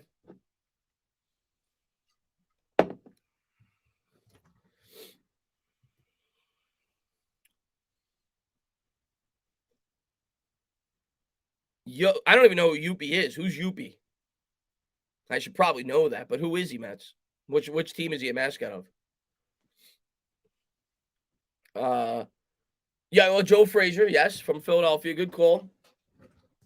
Chris, I'm going to tell you, Joe Shane's son, to check out your channel. I play Fortnite with him.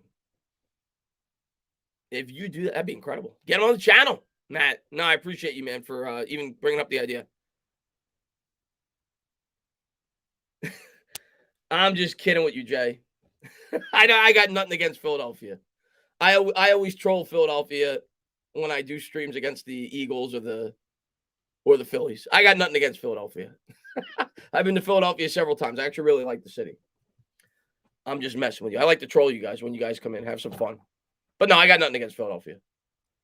I would say I'm more of a Geno's guy as opposed to Pat's. But yeah, no, I got nothing against Philadelphia. I actually like Philadelphia a lot. Kylie says, I'm so confused. I thought this was the Entertainer Talking Giants, not the third baseball team in New York. What's up, Kylie? Thanks for popping in. And there's the first pitch. There's a slider taken for a ball by Escobar. 1-0. Escobar 1 for 3 RBI, single and a run. Yeah, I've seen his channel a couple times, Jameson. He seems like a good guy. Here's the 1-0. Fastball misses outside by Dominguez. 1-1. John says, F Philadelphia. Yeah, F Philadelphia. When it comes to your sports teams, F you guys. Here's the 2-0. There's a fastball in the outside corner. 2-1. Why are so many Giants fans anti-Charles? I like Charles Cross. I don't get it. The first two are the Yankees and the Ducks. Man, don't give me the Ducks. Here's the 2-1. I'll give you the Yankees. Here's the 2-1 to Escobar. And there's a fastball swung on and missed. Swings through the heater.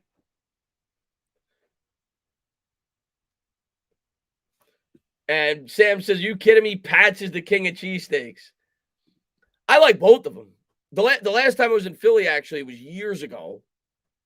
I ran a marathon. And right after the marathon, here's a 2-2 fastball misses outside 3-2. I went to both of them. And I had a cheesesteak from each. I figured since I ran 26 miles, I earned it. And, yeah, I think I preferred Geno's at the time. But I loved both of them. Phillies with the infield shift on. Here's the pitch. And the fastball misses outside. Mets off a leadoff base run here in the top of the 8th.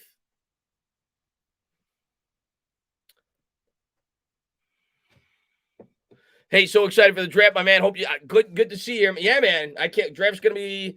We're almost 2 weeks away, so I can't wait for the draft, and I'll definitely be live with you guys talking about the draft leading up into it. You know, for about a week leading up into it, I'll definitely be live.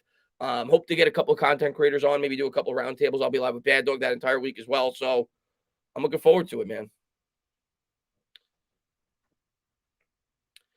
JD Davis will step in here from the left side.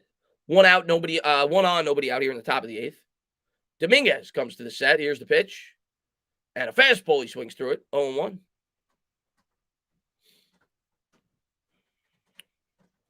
I have never been to Tony Luke's, Mike. No.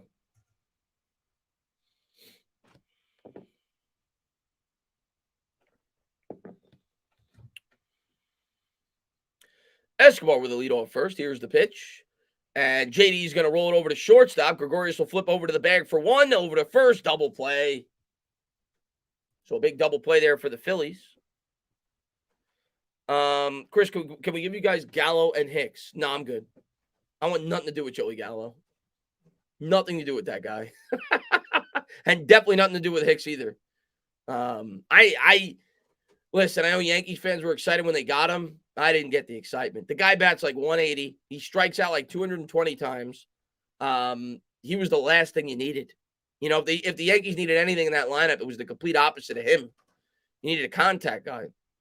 Canha's coming up here. 2 out, nobody on here in the top of the 8th. He's 1 for 3 with an RBI and a single. 8 for 13 so far in the young season. Here's the pitch. And the fastball in the outside corner taken for a strike, 0-1. I don't know, Kylie. I may or may not. I don't know. Probably not. But I will be doing a lot more Knicks next year from the start of the season for sure. I'm going to make it a commitment to do the whole season next year. But I don't know about the playoffs. Slider in the dirt, 1-1.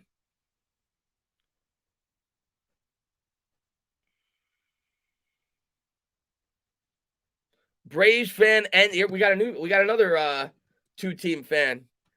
What's going on? Thanks for popping in. You think? No offense. Here's the 1-1. And fastball, Khan is not able to check a swing. They say it went around 1-2. You think he's a front runner? Braves fan and a Dodgers fan. You think he's a front runner? I'm gonna go out on a limb. You don't see people come in with names that say Pirates and Diamondbacks fan. Here's the 1-2. And the fastball misses outside 2-2. Mets, Cubs, and Reds for me, Yankees are my number 4 team. You got 4 teams. Wow, good for you.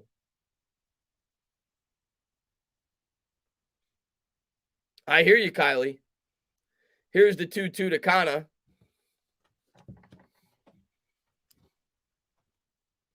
And a fastball taken for a strike. That'll do it. We'll go to the bottom of the 8th. 4-0 Mets.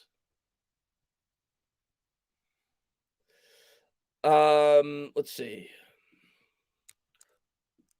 Bottom of the 8th. We'll change the inning. And once again, thank you to all you guys for being here. Always appreciate all the support. That's like saying I'm a Jaguars. Exactly, Dan. Dirty Dan just says root for every team and you're never sad. That is great advice. That's what everybody should tell their kids because you'll never be sad. Just be a baseball fan. You can root for. Well, you'll always be happy when the team wins. It's great advice. Do you think since we get Daddy Warbucks as our new owner that we should go after Judge? I mean, Rule, for the reported asking price, no. I mean, Judge came out and said, I think that he wanted 10 years, $360 million. And I know there's no salary cap. But one thing I'm hoping as a Mets fan, because I got no love lost when it comes to the Yankees. One thing I would like to see happen, drive up the price. Drive up the price.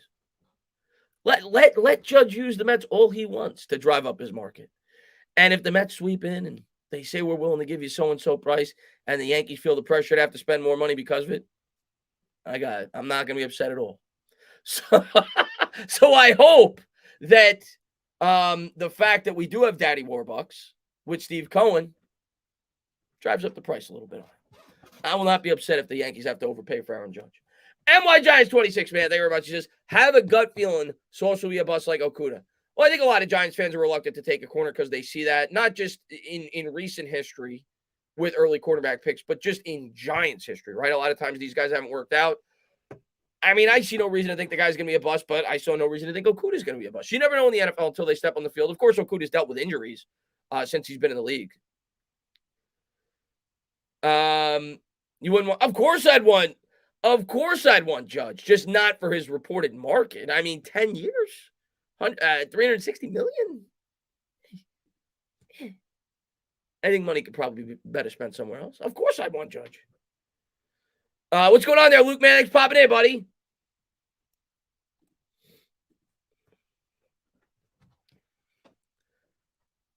And here's the first pitch from May here in the bottom of the 8th. Fastball just misses outside, 0-1.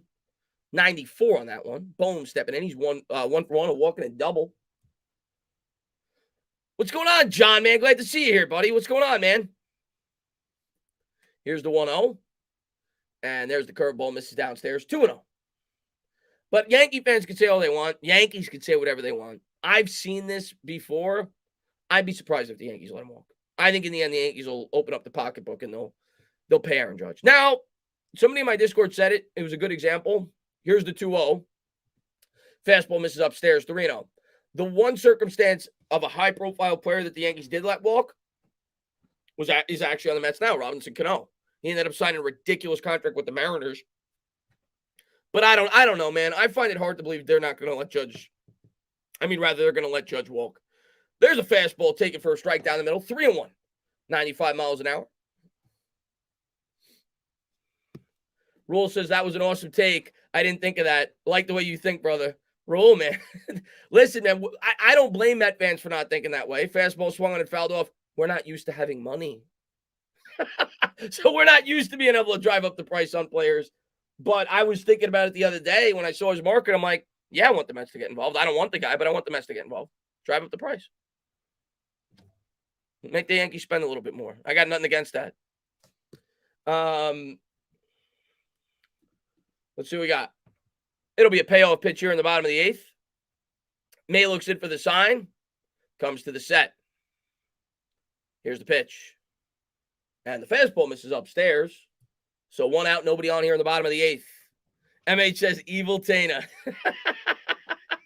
Hey, man, you got to think like a big market team. I know we're not used to it as Mets fans, but we're at the big boys table now. We're not looking for scraps anymore. We're sitting at that table with the Red Sox and the Dodgers and the Yankees.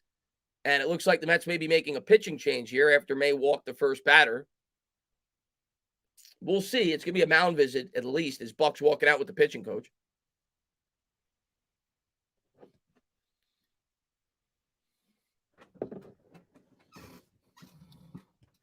They certainly would, General. They certainly would. They would not be happy with Aaron Judge in the Mets lineup.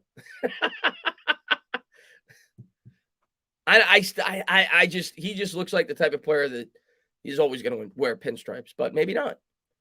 And the Mets will make a pitching change. They're taking May out after 18 pitches. Looks like the trainer came out. So I don't know if, again, I'm just speculating. I don't even have the volume on. I don't know if this is another potential injury or not. But he's walking off on his own power. Rodriguez will be coming in here for the Mets. So JJ just said it, another injury. That's not good. Not a fan of how Buck has managed the bullpen. There's absolutely no reason Trevor May should be. Listen, Josh, I said the same thing yesterday. And I will say May didn't throw a ton of pitches in that first inning. So I'm not going to kill him for that. He only had, 9 pitches or so, 10 pitches. Yesterday was really bad, I thought. And I know it's early in the season and whatever. And I don't know who was available and who wasn't. But yesterday it was noticeably really bad.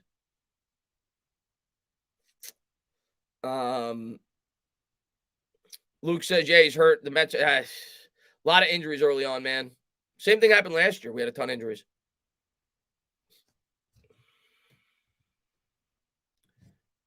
Yeah, Trevor Williams is not good. Yeah. To me, Soto's one of the top 3 or 4 players in the game, John. So, yeah. Yes, please. We ain't bucking around, MH says. We go to commercial break. Hopefully it's not too serious with May. Can we keep winning 80% of our games if we lose a guy? No. Dirty Dancer, in baseball, if you win 60% of your games, you're in great shape, right? 60% of your games, you win what? You win, 90 and 72 is probably about 60. You win about 90 plus games. So 80%, you're out of your mind. That's never going to happen. But I think the goal in baseball, try to get to 90 wins. See what you can do from there. I want that on a t-shirt with the Buck meme face from the other night. I hope so, Pack Rat. Rodriguez stepping in here for the Mets. Saturday against Washington, 1 1/3. He had 2 strikeouts at 13 pitches. I didn't love the bullpen usage last year. I'll tell you that. What's the reliever we traded to the Yankees? Why does his name escape me right now? He always wore the hat to the side. We overused the hell out of him the first month and a half, and he was great for the first 6 weeks, and then he was just shot. I thought last year we did a horrible job managing the bullpen, so hopefully that improves this year. Castro, yeah, there you go, Castro. What's going on, Meat Man? Thanks for popping in, buddy.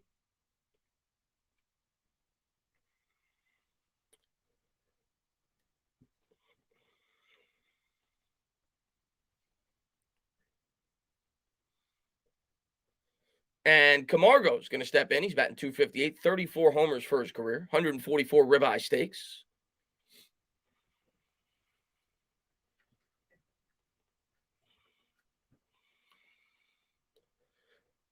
So runner on first here, nobody out here in the bottom of the 8th.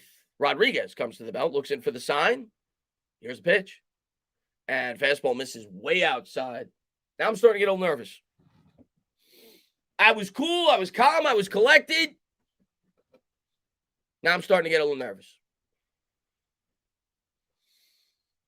Calm down, Chris. Calm down. Here's the 1-0 from Rodriguez. And nice pitch there. I think the ump gave us one. It was close, but it just grazes the outside corner. 1-1. Take it for a strike. All right, Matt, be good, buddy.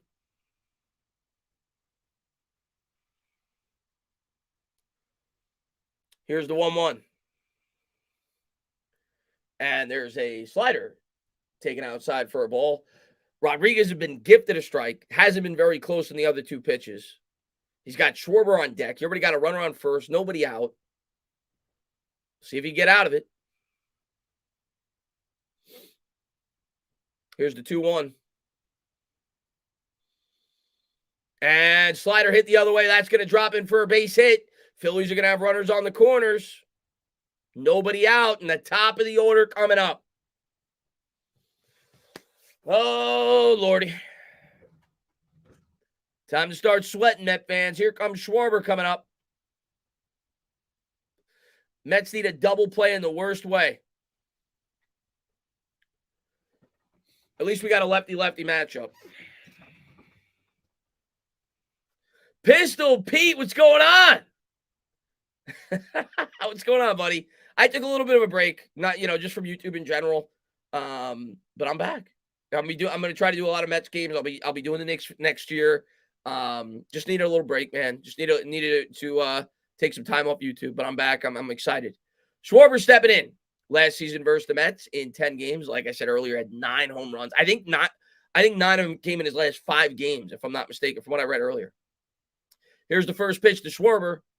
Not even close with the fastball. Inside 1-0.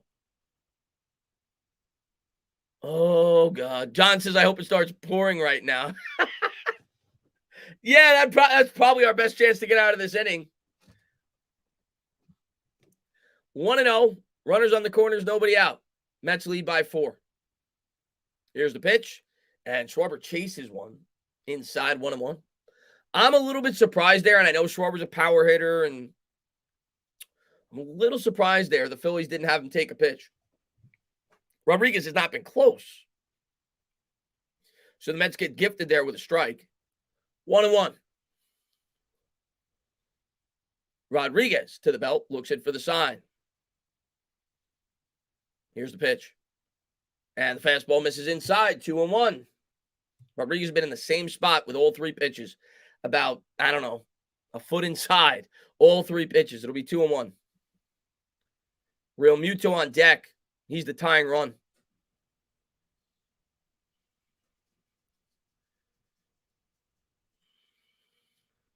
Here's the 2-1. And he chases another pitch out of the zone. A slider in the dirt. Rodriguez gets him the chase. 2-2. He evens up the count.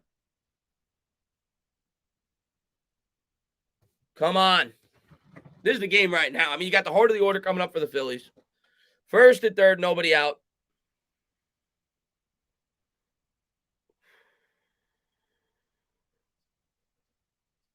Here's the pitch. Slider hit on the ground to second. Fielded by Guillerme. Flips to second over to first. They're only going to get 1. So the Phillies do play to run. They get the lead base runner. So runner on first, 1 out. It's a big out. I would have liked double play, but it wasn't hit hard enough to turn 2. The Mets do get 1. That is a crucial out. And now you got the Phillies' 2 best hitters coming up. You got JT Real Muto, and you got Bryce Harper. So you got a lefty-righty matchup here. Real Muto 0 for 3, 2 groundouts and a flyout. He's only 1 for 12 on the short season so far. Runner on first, 1 out. Mets lead by 3.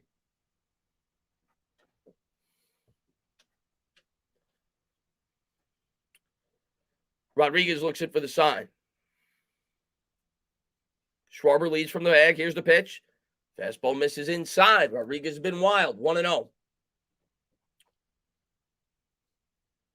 Yeah, we could definitely use another ground ball.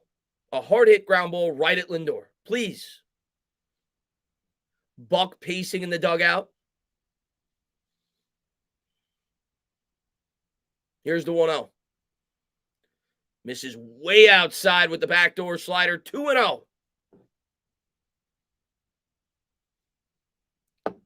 You do not want to put Real Muto on. Harper would be the tying run.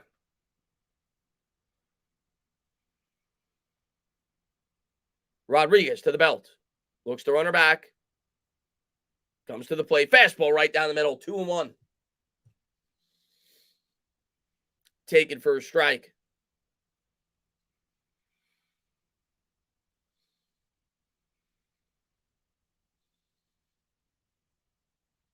Here's the 2-1. And nice pitch there by Rodriguez at the knees with a 92-mile-an-hour heater. Evens up the count at 2 apiece. Good pitch there. Lugo warming up in the pen for the Mets. See if Rodriguez can get out of it. Rodriguez to the set. Here's the 2-2. That's in the dirt, blocked by McCann. And he did a good job staying in front of that. Runner not able to advance. Full count.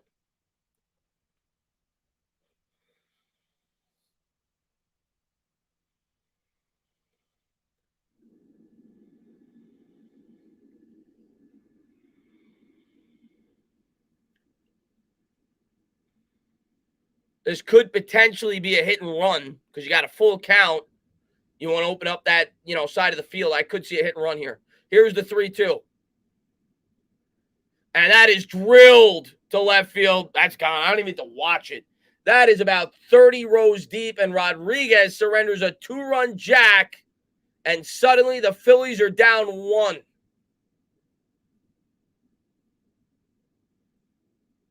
Batting practice pitch right down the middle. Buck looks furious. 4-3.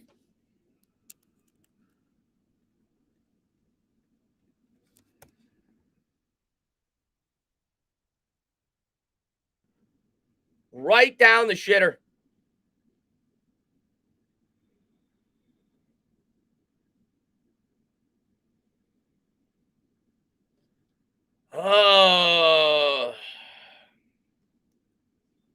I don't know, Orphanage DeGrom.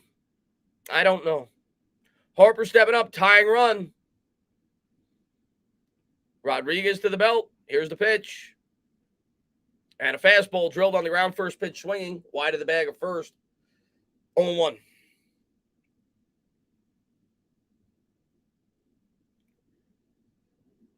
I got to think this is his last batter. Maybe they left him in because Harper's a lefty, but my God, man. Oh, it's never easy. It's never easy being a Met fan.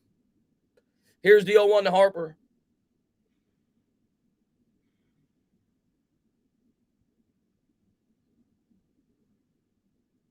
And he swings through the fastball, 0-2. Come on, Rodriguez.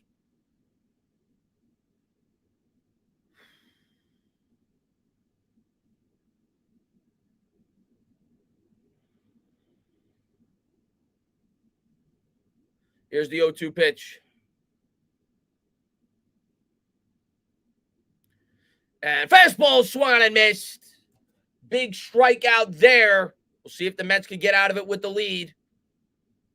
Blows it by Harper. I think it's the second time, maybe even the third time he struck out today. Chases the heat outside, was trying to pull it. And Buck will make the change. Looks like Lugo's coming in to get the last out here in the 8th. 4-3. As Rodriguez surrenders 2 runs off the JT, 3 runs rather, I think. And JT Realmuto with the big home run. Oh, come on, man. See if the Mets get out of it.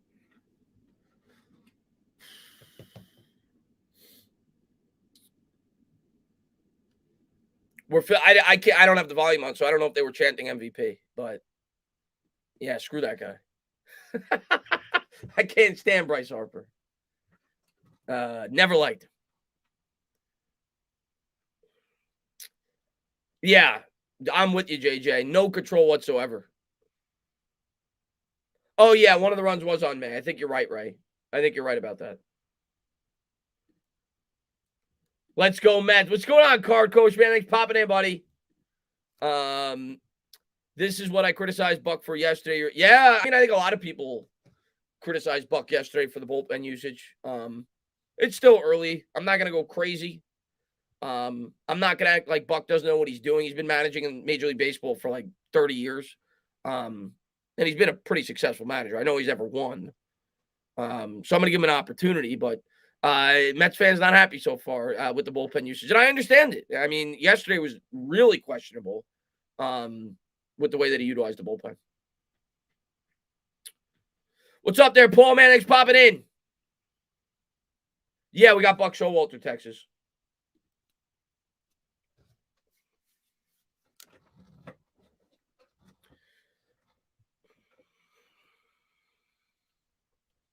I miss Aaron Loup. Aaron Loup was fantastic last year for the Mets. I loved Aaron Loup last year. He came out of nowhere. Nobody thought he was going to do that. Diaz is still unavailable. Because I think it was his grandfather, right? That passed away or whatever it was. So I don't know when he's coming back, but he's been out for the last couple of games.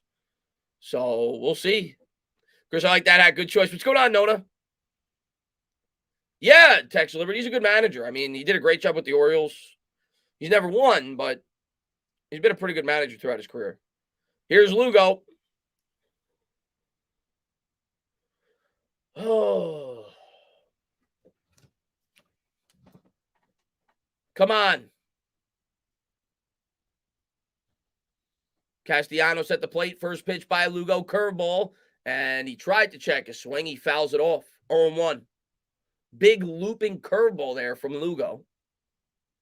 Lugo, of course, has one of the highest spin rates in baseball. He's got good break on his curveball.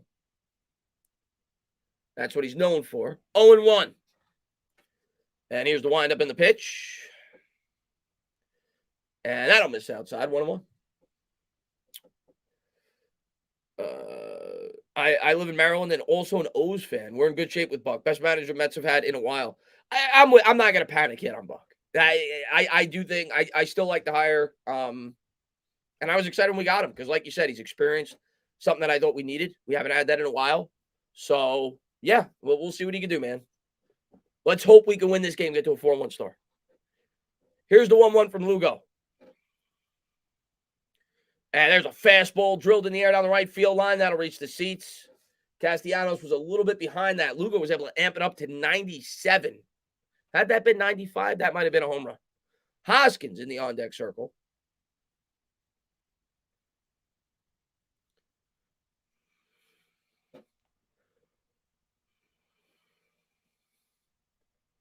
Come on.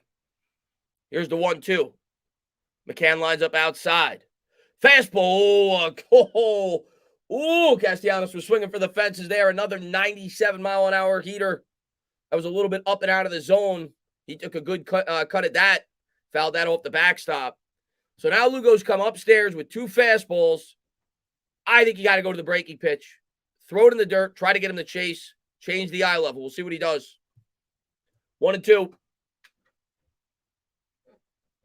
Lugo looks in for the sign. Here's the pitch. There it is. Breaking pitch in the dirt. He was able to check his swing. Good decision there by Lugo, though. I like that pitch. 2-2. Question is, do you go back to the curveball here, or do you try to throw another heater?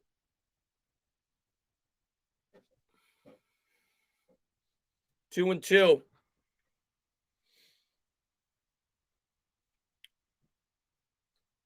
Here's the pitch. And another curveball in the dirt. That's blocked. Full count.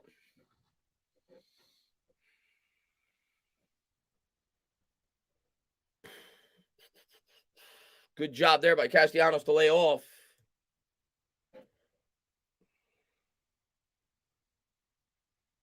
Two out, nobody on. 1-run ball game here in the bottom of the 8th. Looks like the Mets are going back to the curveball. Here's the 3-2. And he walked him. Oh. Oy, oy, oy. Go-ahead run will be coming to the plate. Tying run now on base for the Phillies.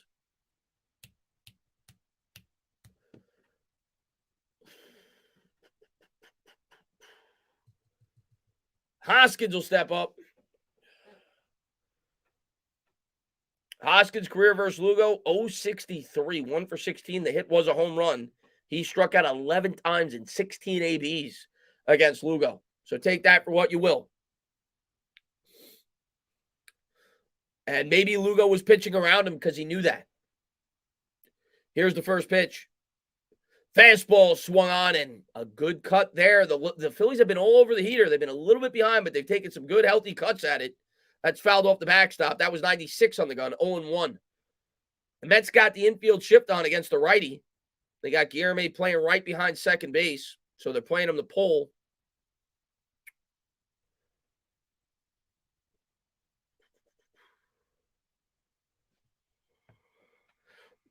What's going on, Bambino? Good to see you, man. Here's the 0-1. And that misses outside. Good eye there. 1-1. Evens up the count. This is what being a Mets fan. Hey, listen. Nobody told you it wasn't stressful. Mets could be up 10-0. I'm not convinced we're going to win until the last out. Here's the 1-1.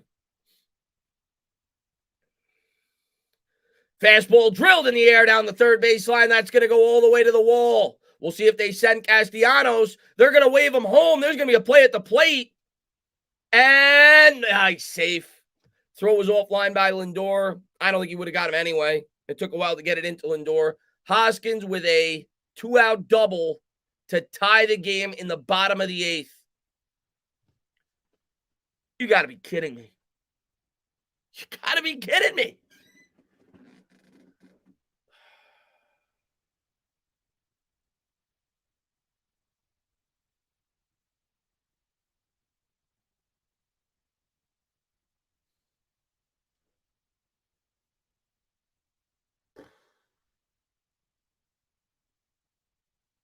Oh, 4 apiece.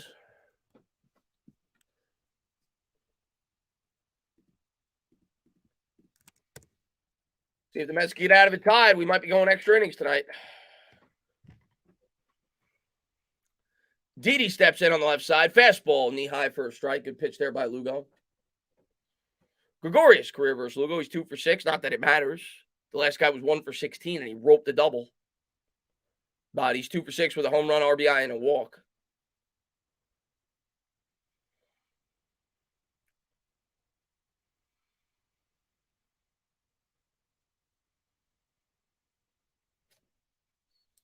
And Gregorius will step out.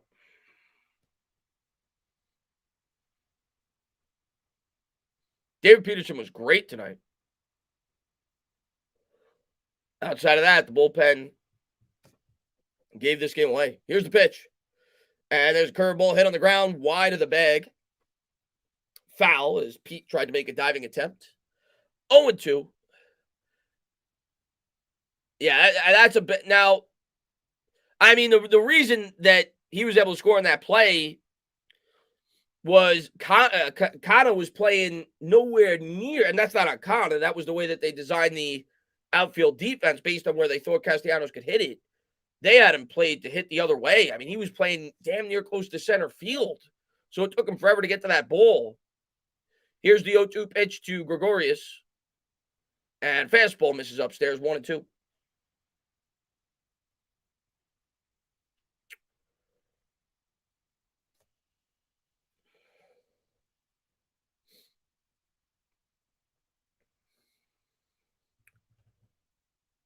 Come on. Get out of it.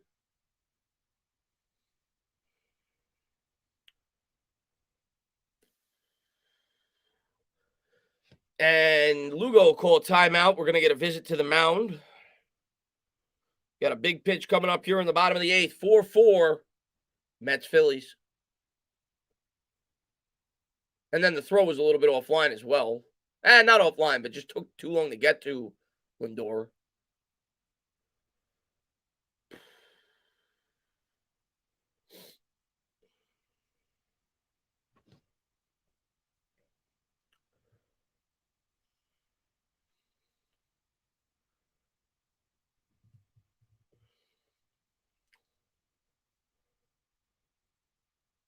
Yeah, I don't know. I mean, Josh, that's on the manager. That's not. I'm not putting that on Canha. Here's the 1-2. And that is drill. That's a go-ahead hit there, as Gregorius is gonna hit a line drive in front of the center fielder. He's gonna go for 2, and the Phillies take the lead. Unbelievable. Unbelievable.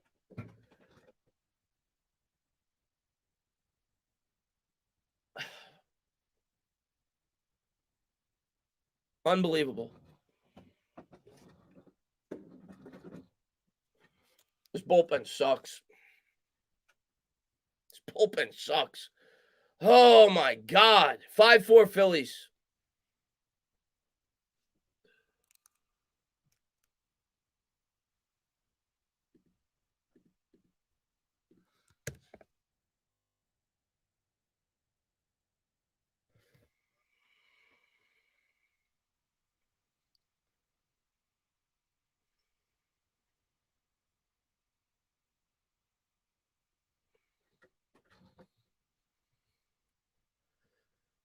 Oh.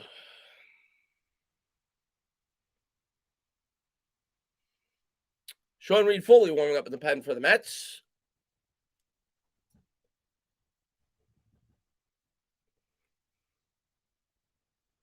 Here's the pitch. That misses outside. Segura at the plate. He's a career .538 hitter against Lugo. 7 for 13. So he'll be the guy that makes out. Here's the 1-0 pitch. And swings through it. 1-1.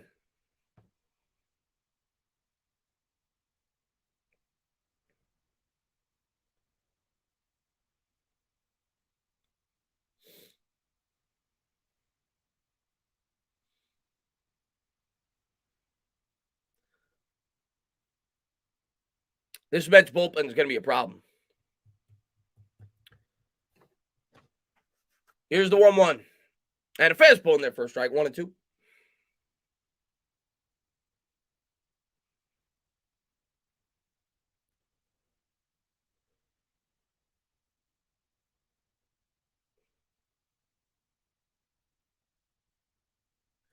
Here's the 1-2 from Lugo.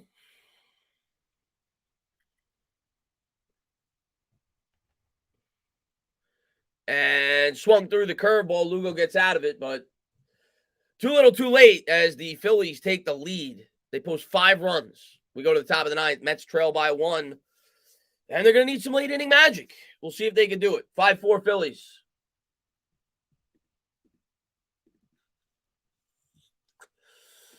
Oh, let's go.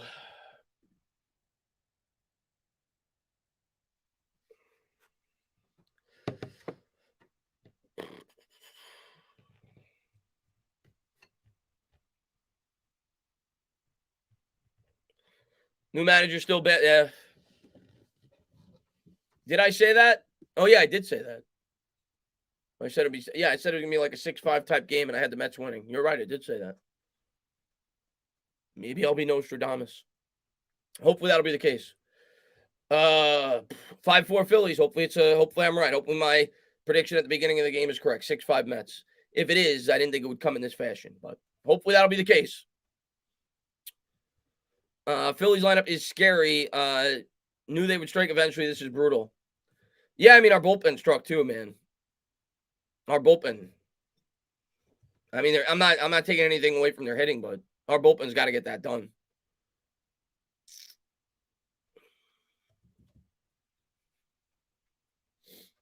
See if we get it done.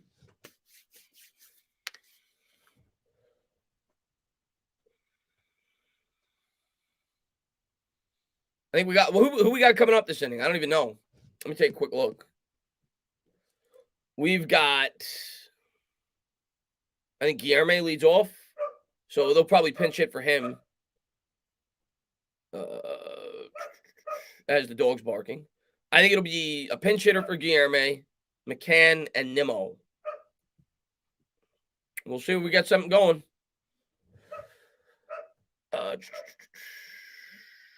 McNeil will probably lead off. They'll probably pinch hit McNeil, if I had to guess. They got Dom as well, so You might see both of them come up. You might see them pinch hit for McCann. Hand will be in for the Phillies.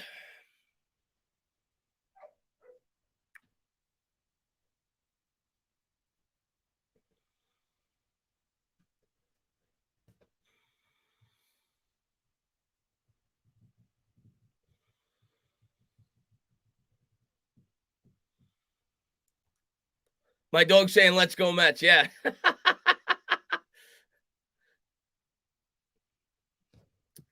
Cool, Jake. I appreciate you for popping in. And Dom Smith will be the first Met called upon. He'll lead off. He's 1 for 7 on the season. No homers, no RBIs. 476 OPS. Familia.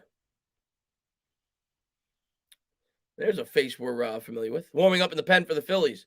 Hand will lead off the inning, though, against Dom as the slider misses outside. 1-0. Dom pinch hitting this season. Last season, rather, he was 304, 3 doubles, 5 RBIs.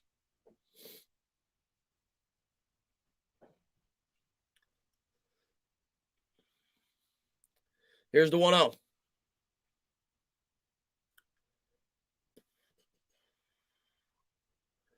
And, he gives Hand with a strike there. Fastball looked like it was a little bit outside of the zone. He gives it to him 1-1, and Dom is not happy. He's talking over with the umpire. 1-1. So Hand gets a little lucky with that call. Here's the 1-1 to Dom. And good job there by Dom to lay off. Curveball outside, 2-1.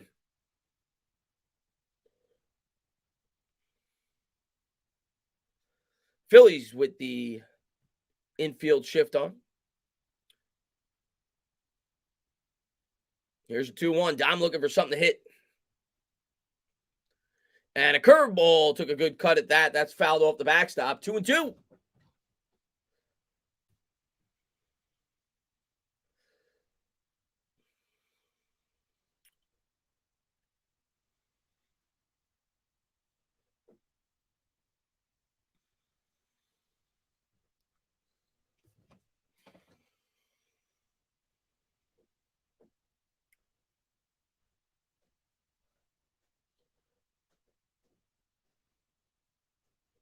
Here's the 2-2 to Dom. And, he got him with the fastball. That's too close. I'm not going to complain about that call. That's too close for 2 strikes. You can't take that. Dom was guessing. He was probably looking curveball, and he got a heater. 1 out. That's too close. It's a little bit outside, but you got to protect there. 1 out here in the top of the 9th.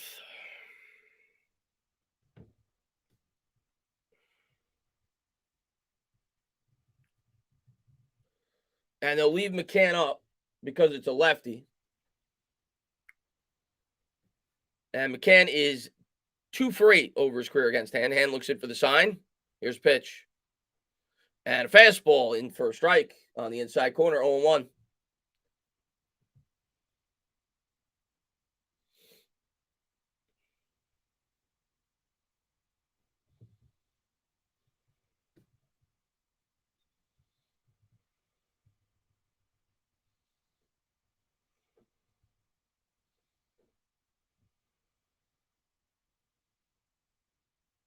Slider misses outside. Good eye. 1-1.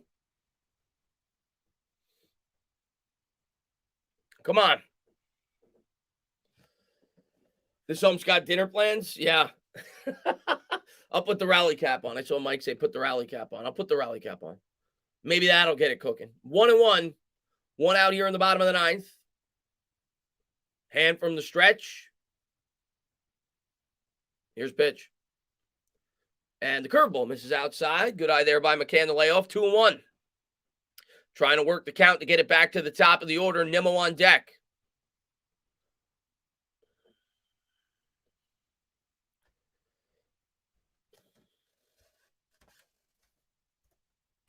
Come on.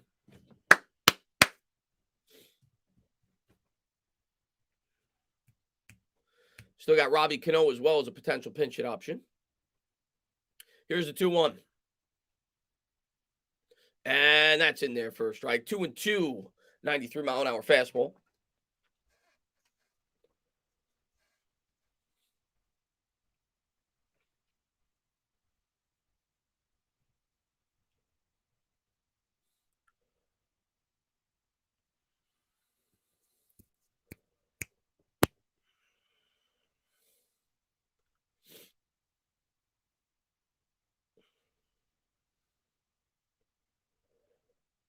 And taking his time, and McCann will call a timeout. He'll step out. I'm going to try, John. We'll see if I do the game tomorrow. I mean, the thing with baseball is it takes like 4 hours sometimes. So it takes up a lot of time. But I'm going to try to do like 2 games a week. Maybe 3. Here's the 2-2. And a curveball swung on, hit in the air. Just got it off the end of the bat. Gave it a good ride, but it's a can of corn. 2 up, 2 down. And that'll bring up Nimmo. Lefty.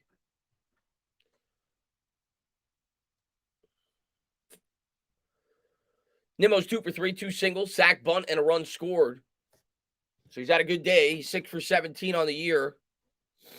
Probably the type of guy you want up now. You got to get a guy that can get on base here. And I'm not sure who's on deck. I don't remember who batted second today. I could look here. Marte's on deck. So first things first, Nimmo's got to get on. Here's the first pitch. And that's in there for a cold strike. Curveball right down the middle. Looked like Nimmo was taking the whole way. 0-1.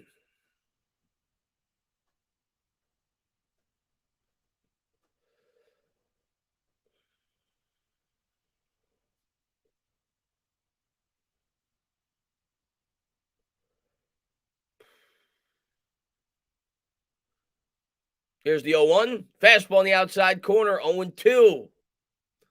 And they're on their feet here at Citizens Bank Park as the Mets are 1 strike away from squandering a 4-0 8th inning lead.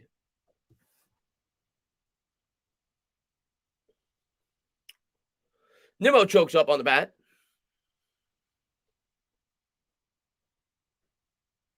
Here's the 0-2. And that's outside for a ball. 1-2. Went with the heater again, 94.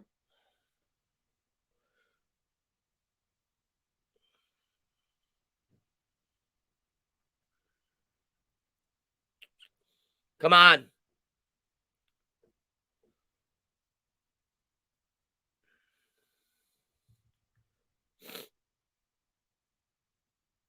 And here's the 1-2. And good job there by Nimmo to lay off. 2-2. Fastball way outside. Evens the count up at 2 apiece. Nimmo slightly chokes up on the bat. Come on.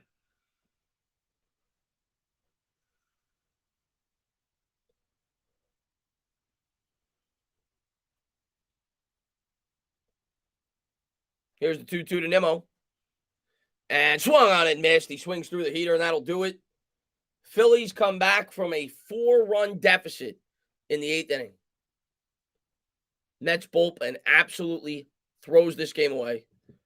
2 games in a row where the Mets bullpen squanders a lead late. This one was really bad. It's a game we had. I mean, and now you're going to be going up against the Phillies' 2 best pitchers on the road. We'll have our guy going in the 3rd game of the series with Scherzer, but now we got Wheeler, the former Met, coming up next. Tough one to lose tonight. This should have been a game the Mets stole, and now, if you're a Mets fan, like I am, you're probably hoping to take 1 out of the next 2. I mean, obviously you want to take 2, but you want to take at least 1 out of the next 2. And tough loss tonight by the Mets, man. Plus 200 pitcher, good call. Yeah, you had the injury to Walker and Trevor May as well. So, I mean, Peterson did a really good job. He pitched 4 scoreless. But yeah, we'll find out about Walker, see how serious that is. Mets were also fortunate. The bats really, I mean, we got lucky, right? I mean, the Phillies committed 3 errors, so they kind of gifted us at least 2 of those runs. The bats were kind of dormant after the first couple of innings. Mets couldn't really get much going tonight. Let's hear Bucky Boy get out of this one. What's up, John? Man, thanks for popping in, man. Oh, tough loss tonight. Mets dropped to 3-2. Phillies 3-1. Still way too early in the season to start going crazy, but you don't like losing games like this. These are the types of games at the end of the year. If you miss the playoffs by a game or two, you look back and think about. That's tough, dropping a 4-1 lead. Let's see what we got. We'll get them back. I hope so, Paul. You know, the power bat as well. For me, it's the bullpen, man. Like that is my biggest concern with this team when the year started. That's still my biggest concern. Of course, we could use another bat, but the bullpen is my primary concern. So 1-1. I don't know what you mean, unknown. All right, get some sleep, Mike. So good thing Buck saved Lugo and May for tonight and basically gave away yesterday's. Yeah, good call, Ricky. I'm going to give Buck a chance, but yesterday was, in my opinion, was worse than today in terms of his bullpen usage. But like tonight, we had injuries. I get it. Yesterday really made me scratch my head. Tough game, man. Congratulations on the win, John. Go Eagles says, good game as a Phillies fan. We need to prove we can come back from it. Hey, you guys stuck with it tonight. You got the win. Congratulations. Be good, Colin. Tana, my Yankees are even worse. No, you're not. No, you're not. I mean, this Mets bullpen, I worry about it. I mean, I love my team, and I'm excited for the season, but not happy about this bullpen so far this year. We'll see, Greg. We got to find out, like I said. I mean, obviously I want to win the next two, but at a bare minimum, the Mets have to find a way to win one out of these next two. You don't want to get swept. And I think they can. I mean, hopefully, if we lose tomorrow, which hopefully don't, but if we do, hopefully Scherzer's a stopper. That's what we pay him to do. But Mets got to find a way to win at least one out of these next two before we come home. All right, Unknown, be good, man.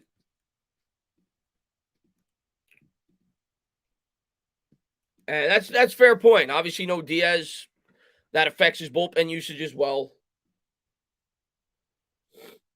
Yeah, I mean, baseball is a long game, and the old adage in baseball is incredibly true, more so than any other sport. There's really no momentum in baseball. I know that there's winning streaks and losing streaks, but momentum is as good as your next day's starting pitcher, and it's a long season. It's a marathon. It's not a sprint. We're 5 games into a 162-game season, but not encouraging so far with the bullpen. Let's see. No Diaz is having Buck do things he shouldn't be doing. No, I think Scherzer pitches not tomorrow, the day after. Good stream, mad at this shit. I blame Buck. Yeah, I think Mets hates now he hates the Mets manager. Soon you'll hate Brian Dable. Hey Mike, get used to it, man. You're gonna have games like this. You just gotta hope we'll see the fight this team's got over the next 2 games, but bullpen's a major question mark right now for sure. And the other thing is the injuries. That's what I worry about too, is Walker going down and May going down. We'll see how serious and legitimate those are. No, I'm not panicking. We're still off to a 3-2 start, but you never like losing games like this one. I never understood the Buck hire. I understood it. I like the Buck hire. I still like the Buck hire. But I get it. I get it, man. I was pissed off yesterday too, with the bullpen usage. Benjamin says, "Do you hate the Eagles more than I hate KP?" I don't. Yeah, probably yes. But guys, I am going to close it out. Just wanted to go live. I haven't been live in a while. A lot of people were asking me to do a Mets game. Unfortunately, I said yesterday after the Mets game, I was like, "Oh, fortunately, I didn't do that game." And this game was just as bad. But we'll see if I do the game tomorrow. If not, if I miss the game tomorrow, I'll probably do the game the following day.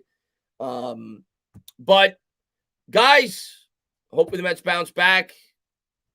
Thank you to everybody who tuned in. Thank you guys for the support. And we'll see the fight this Mets team's got in them. Have a good night, guys.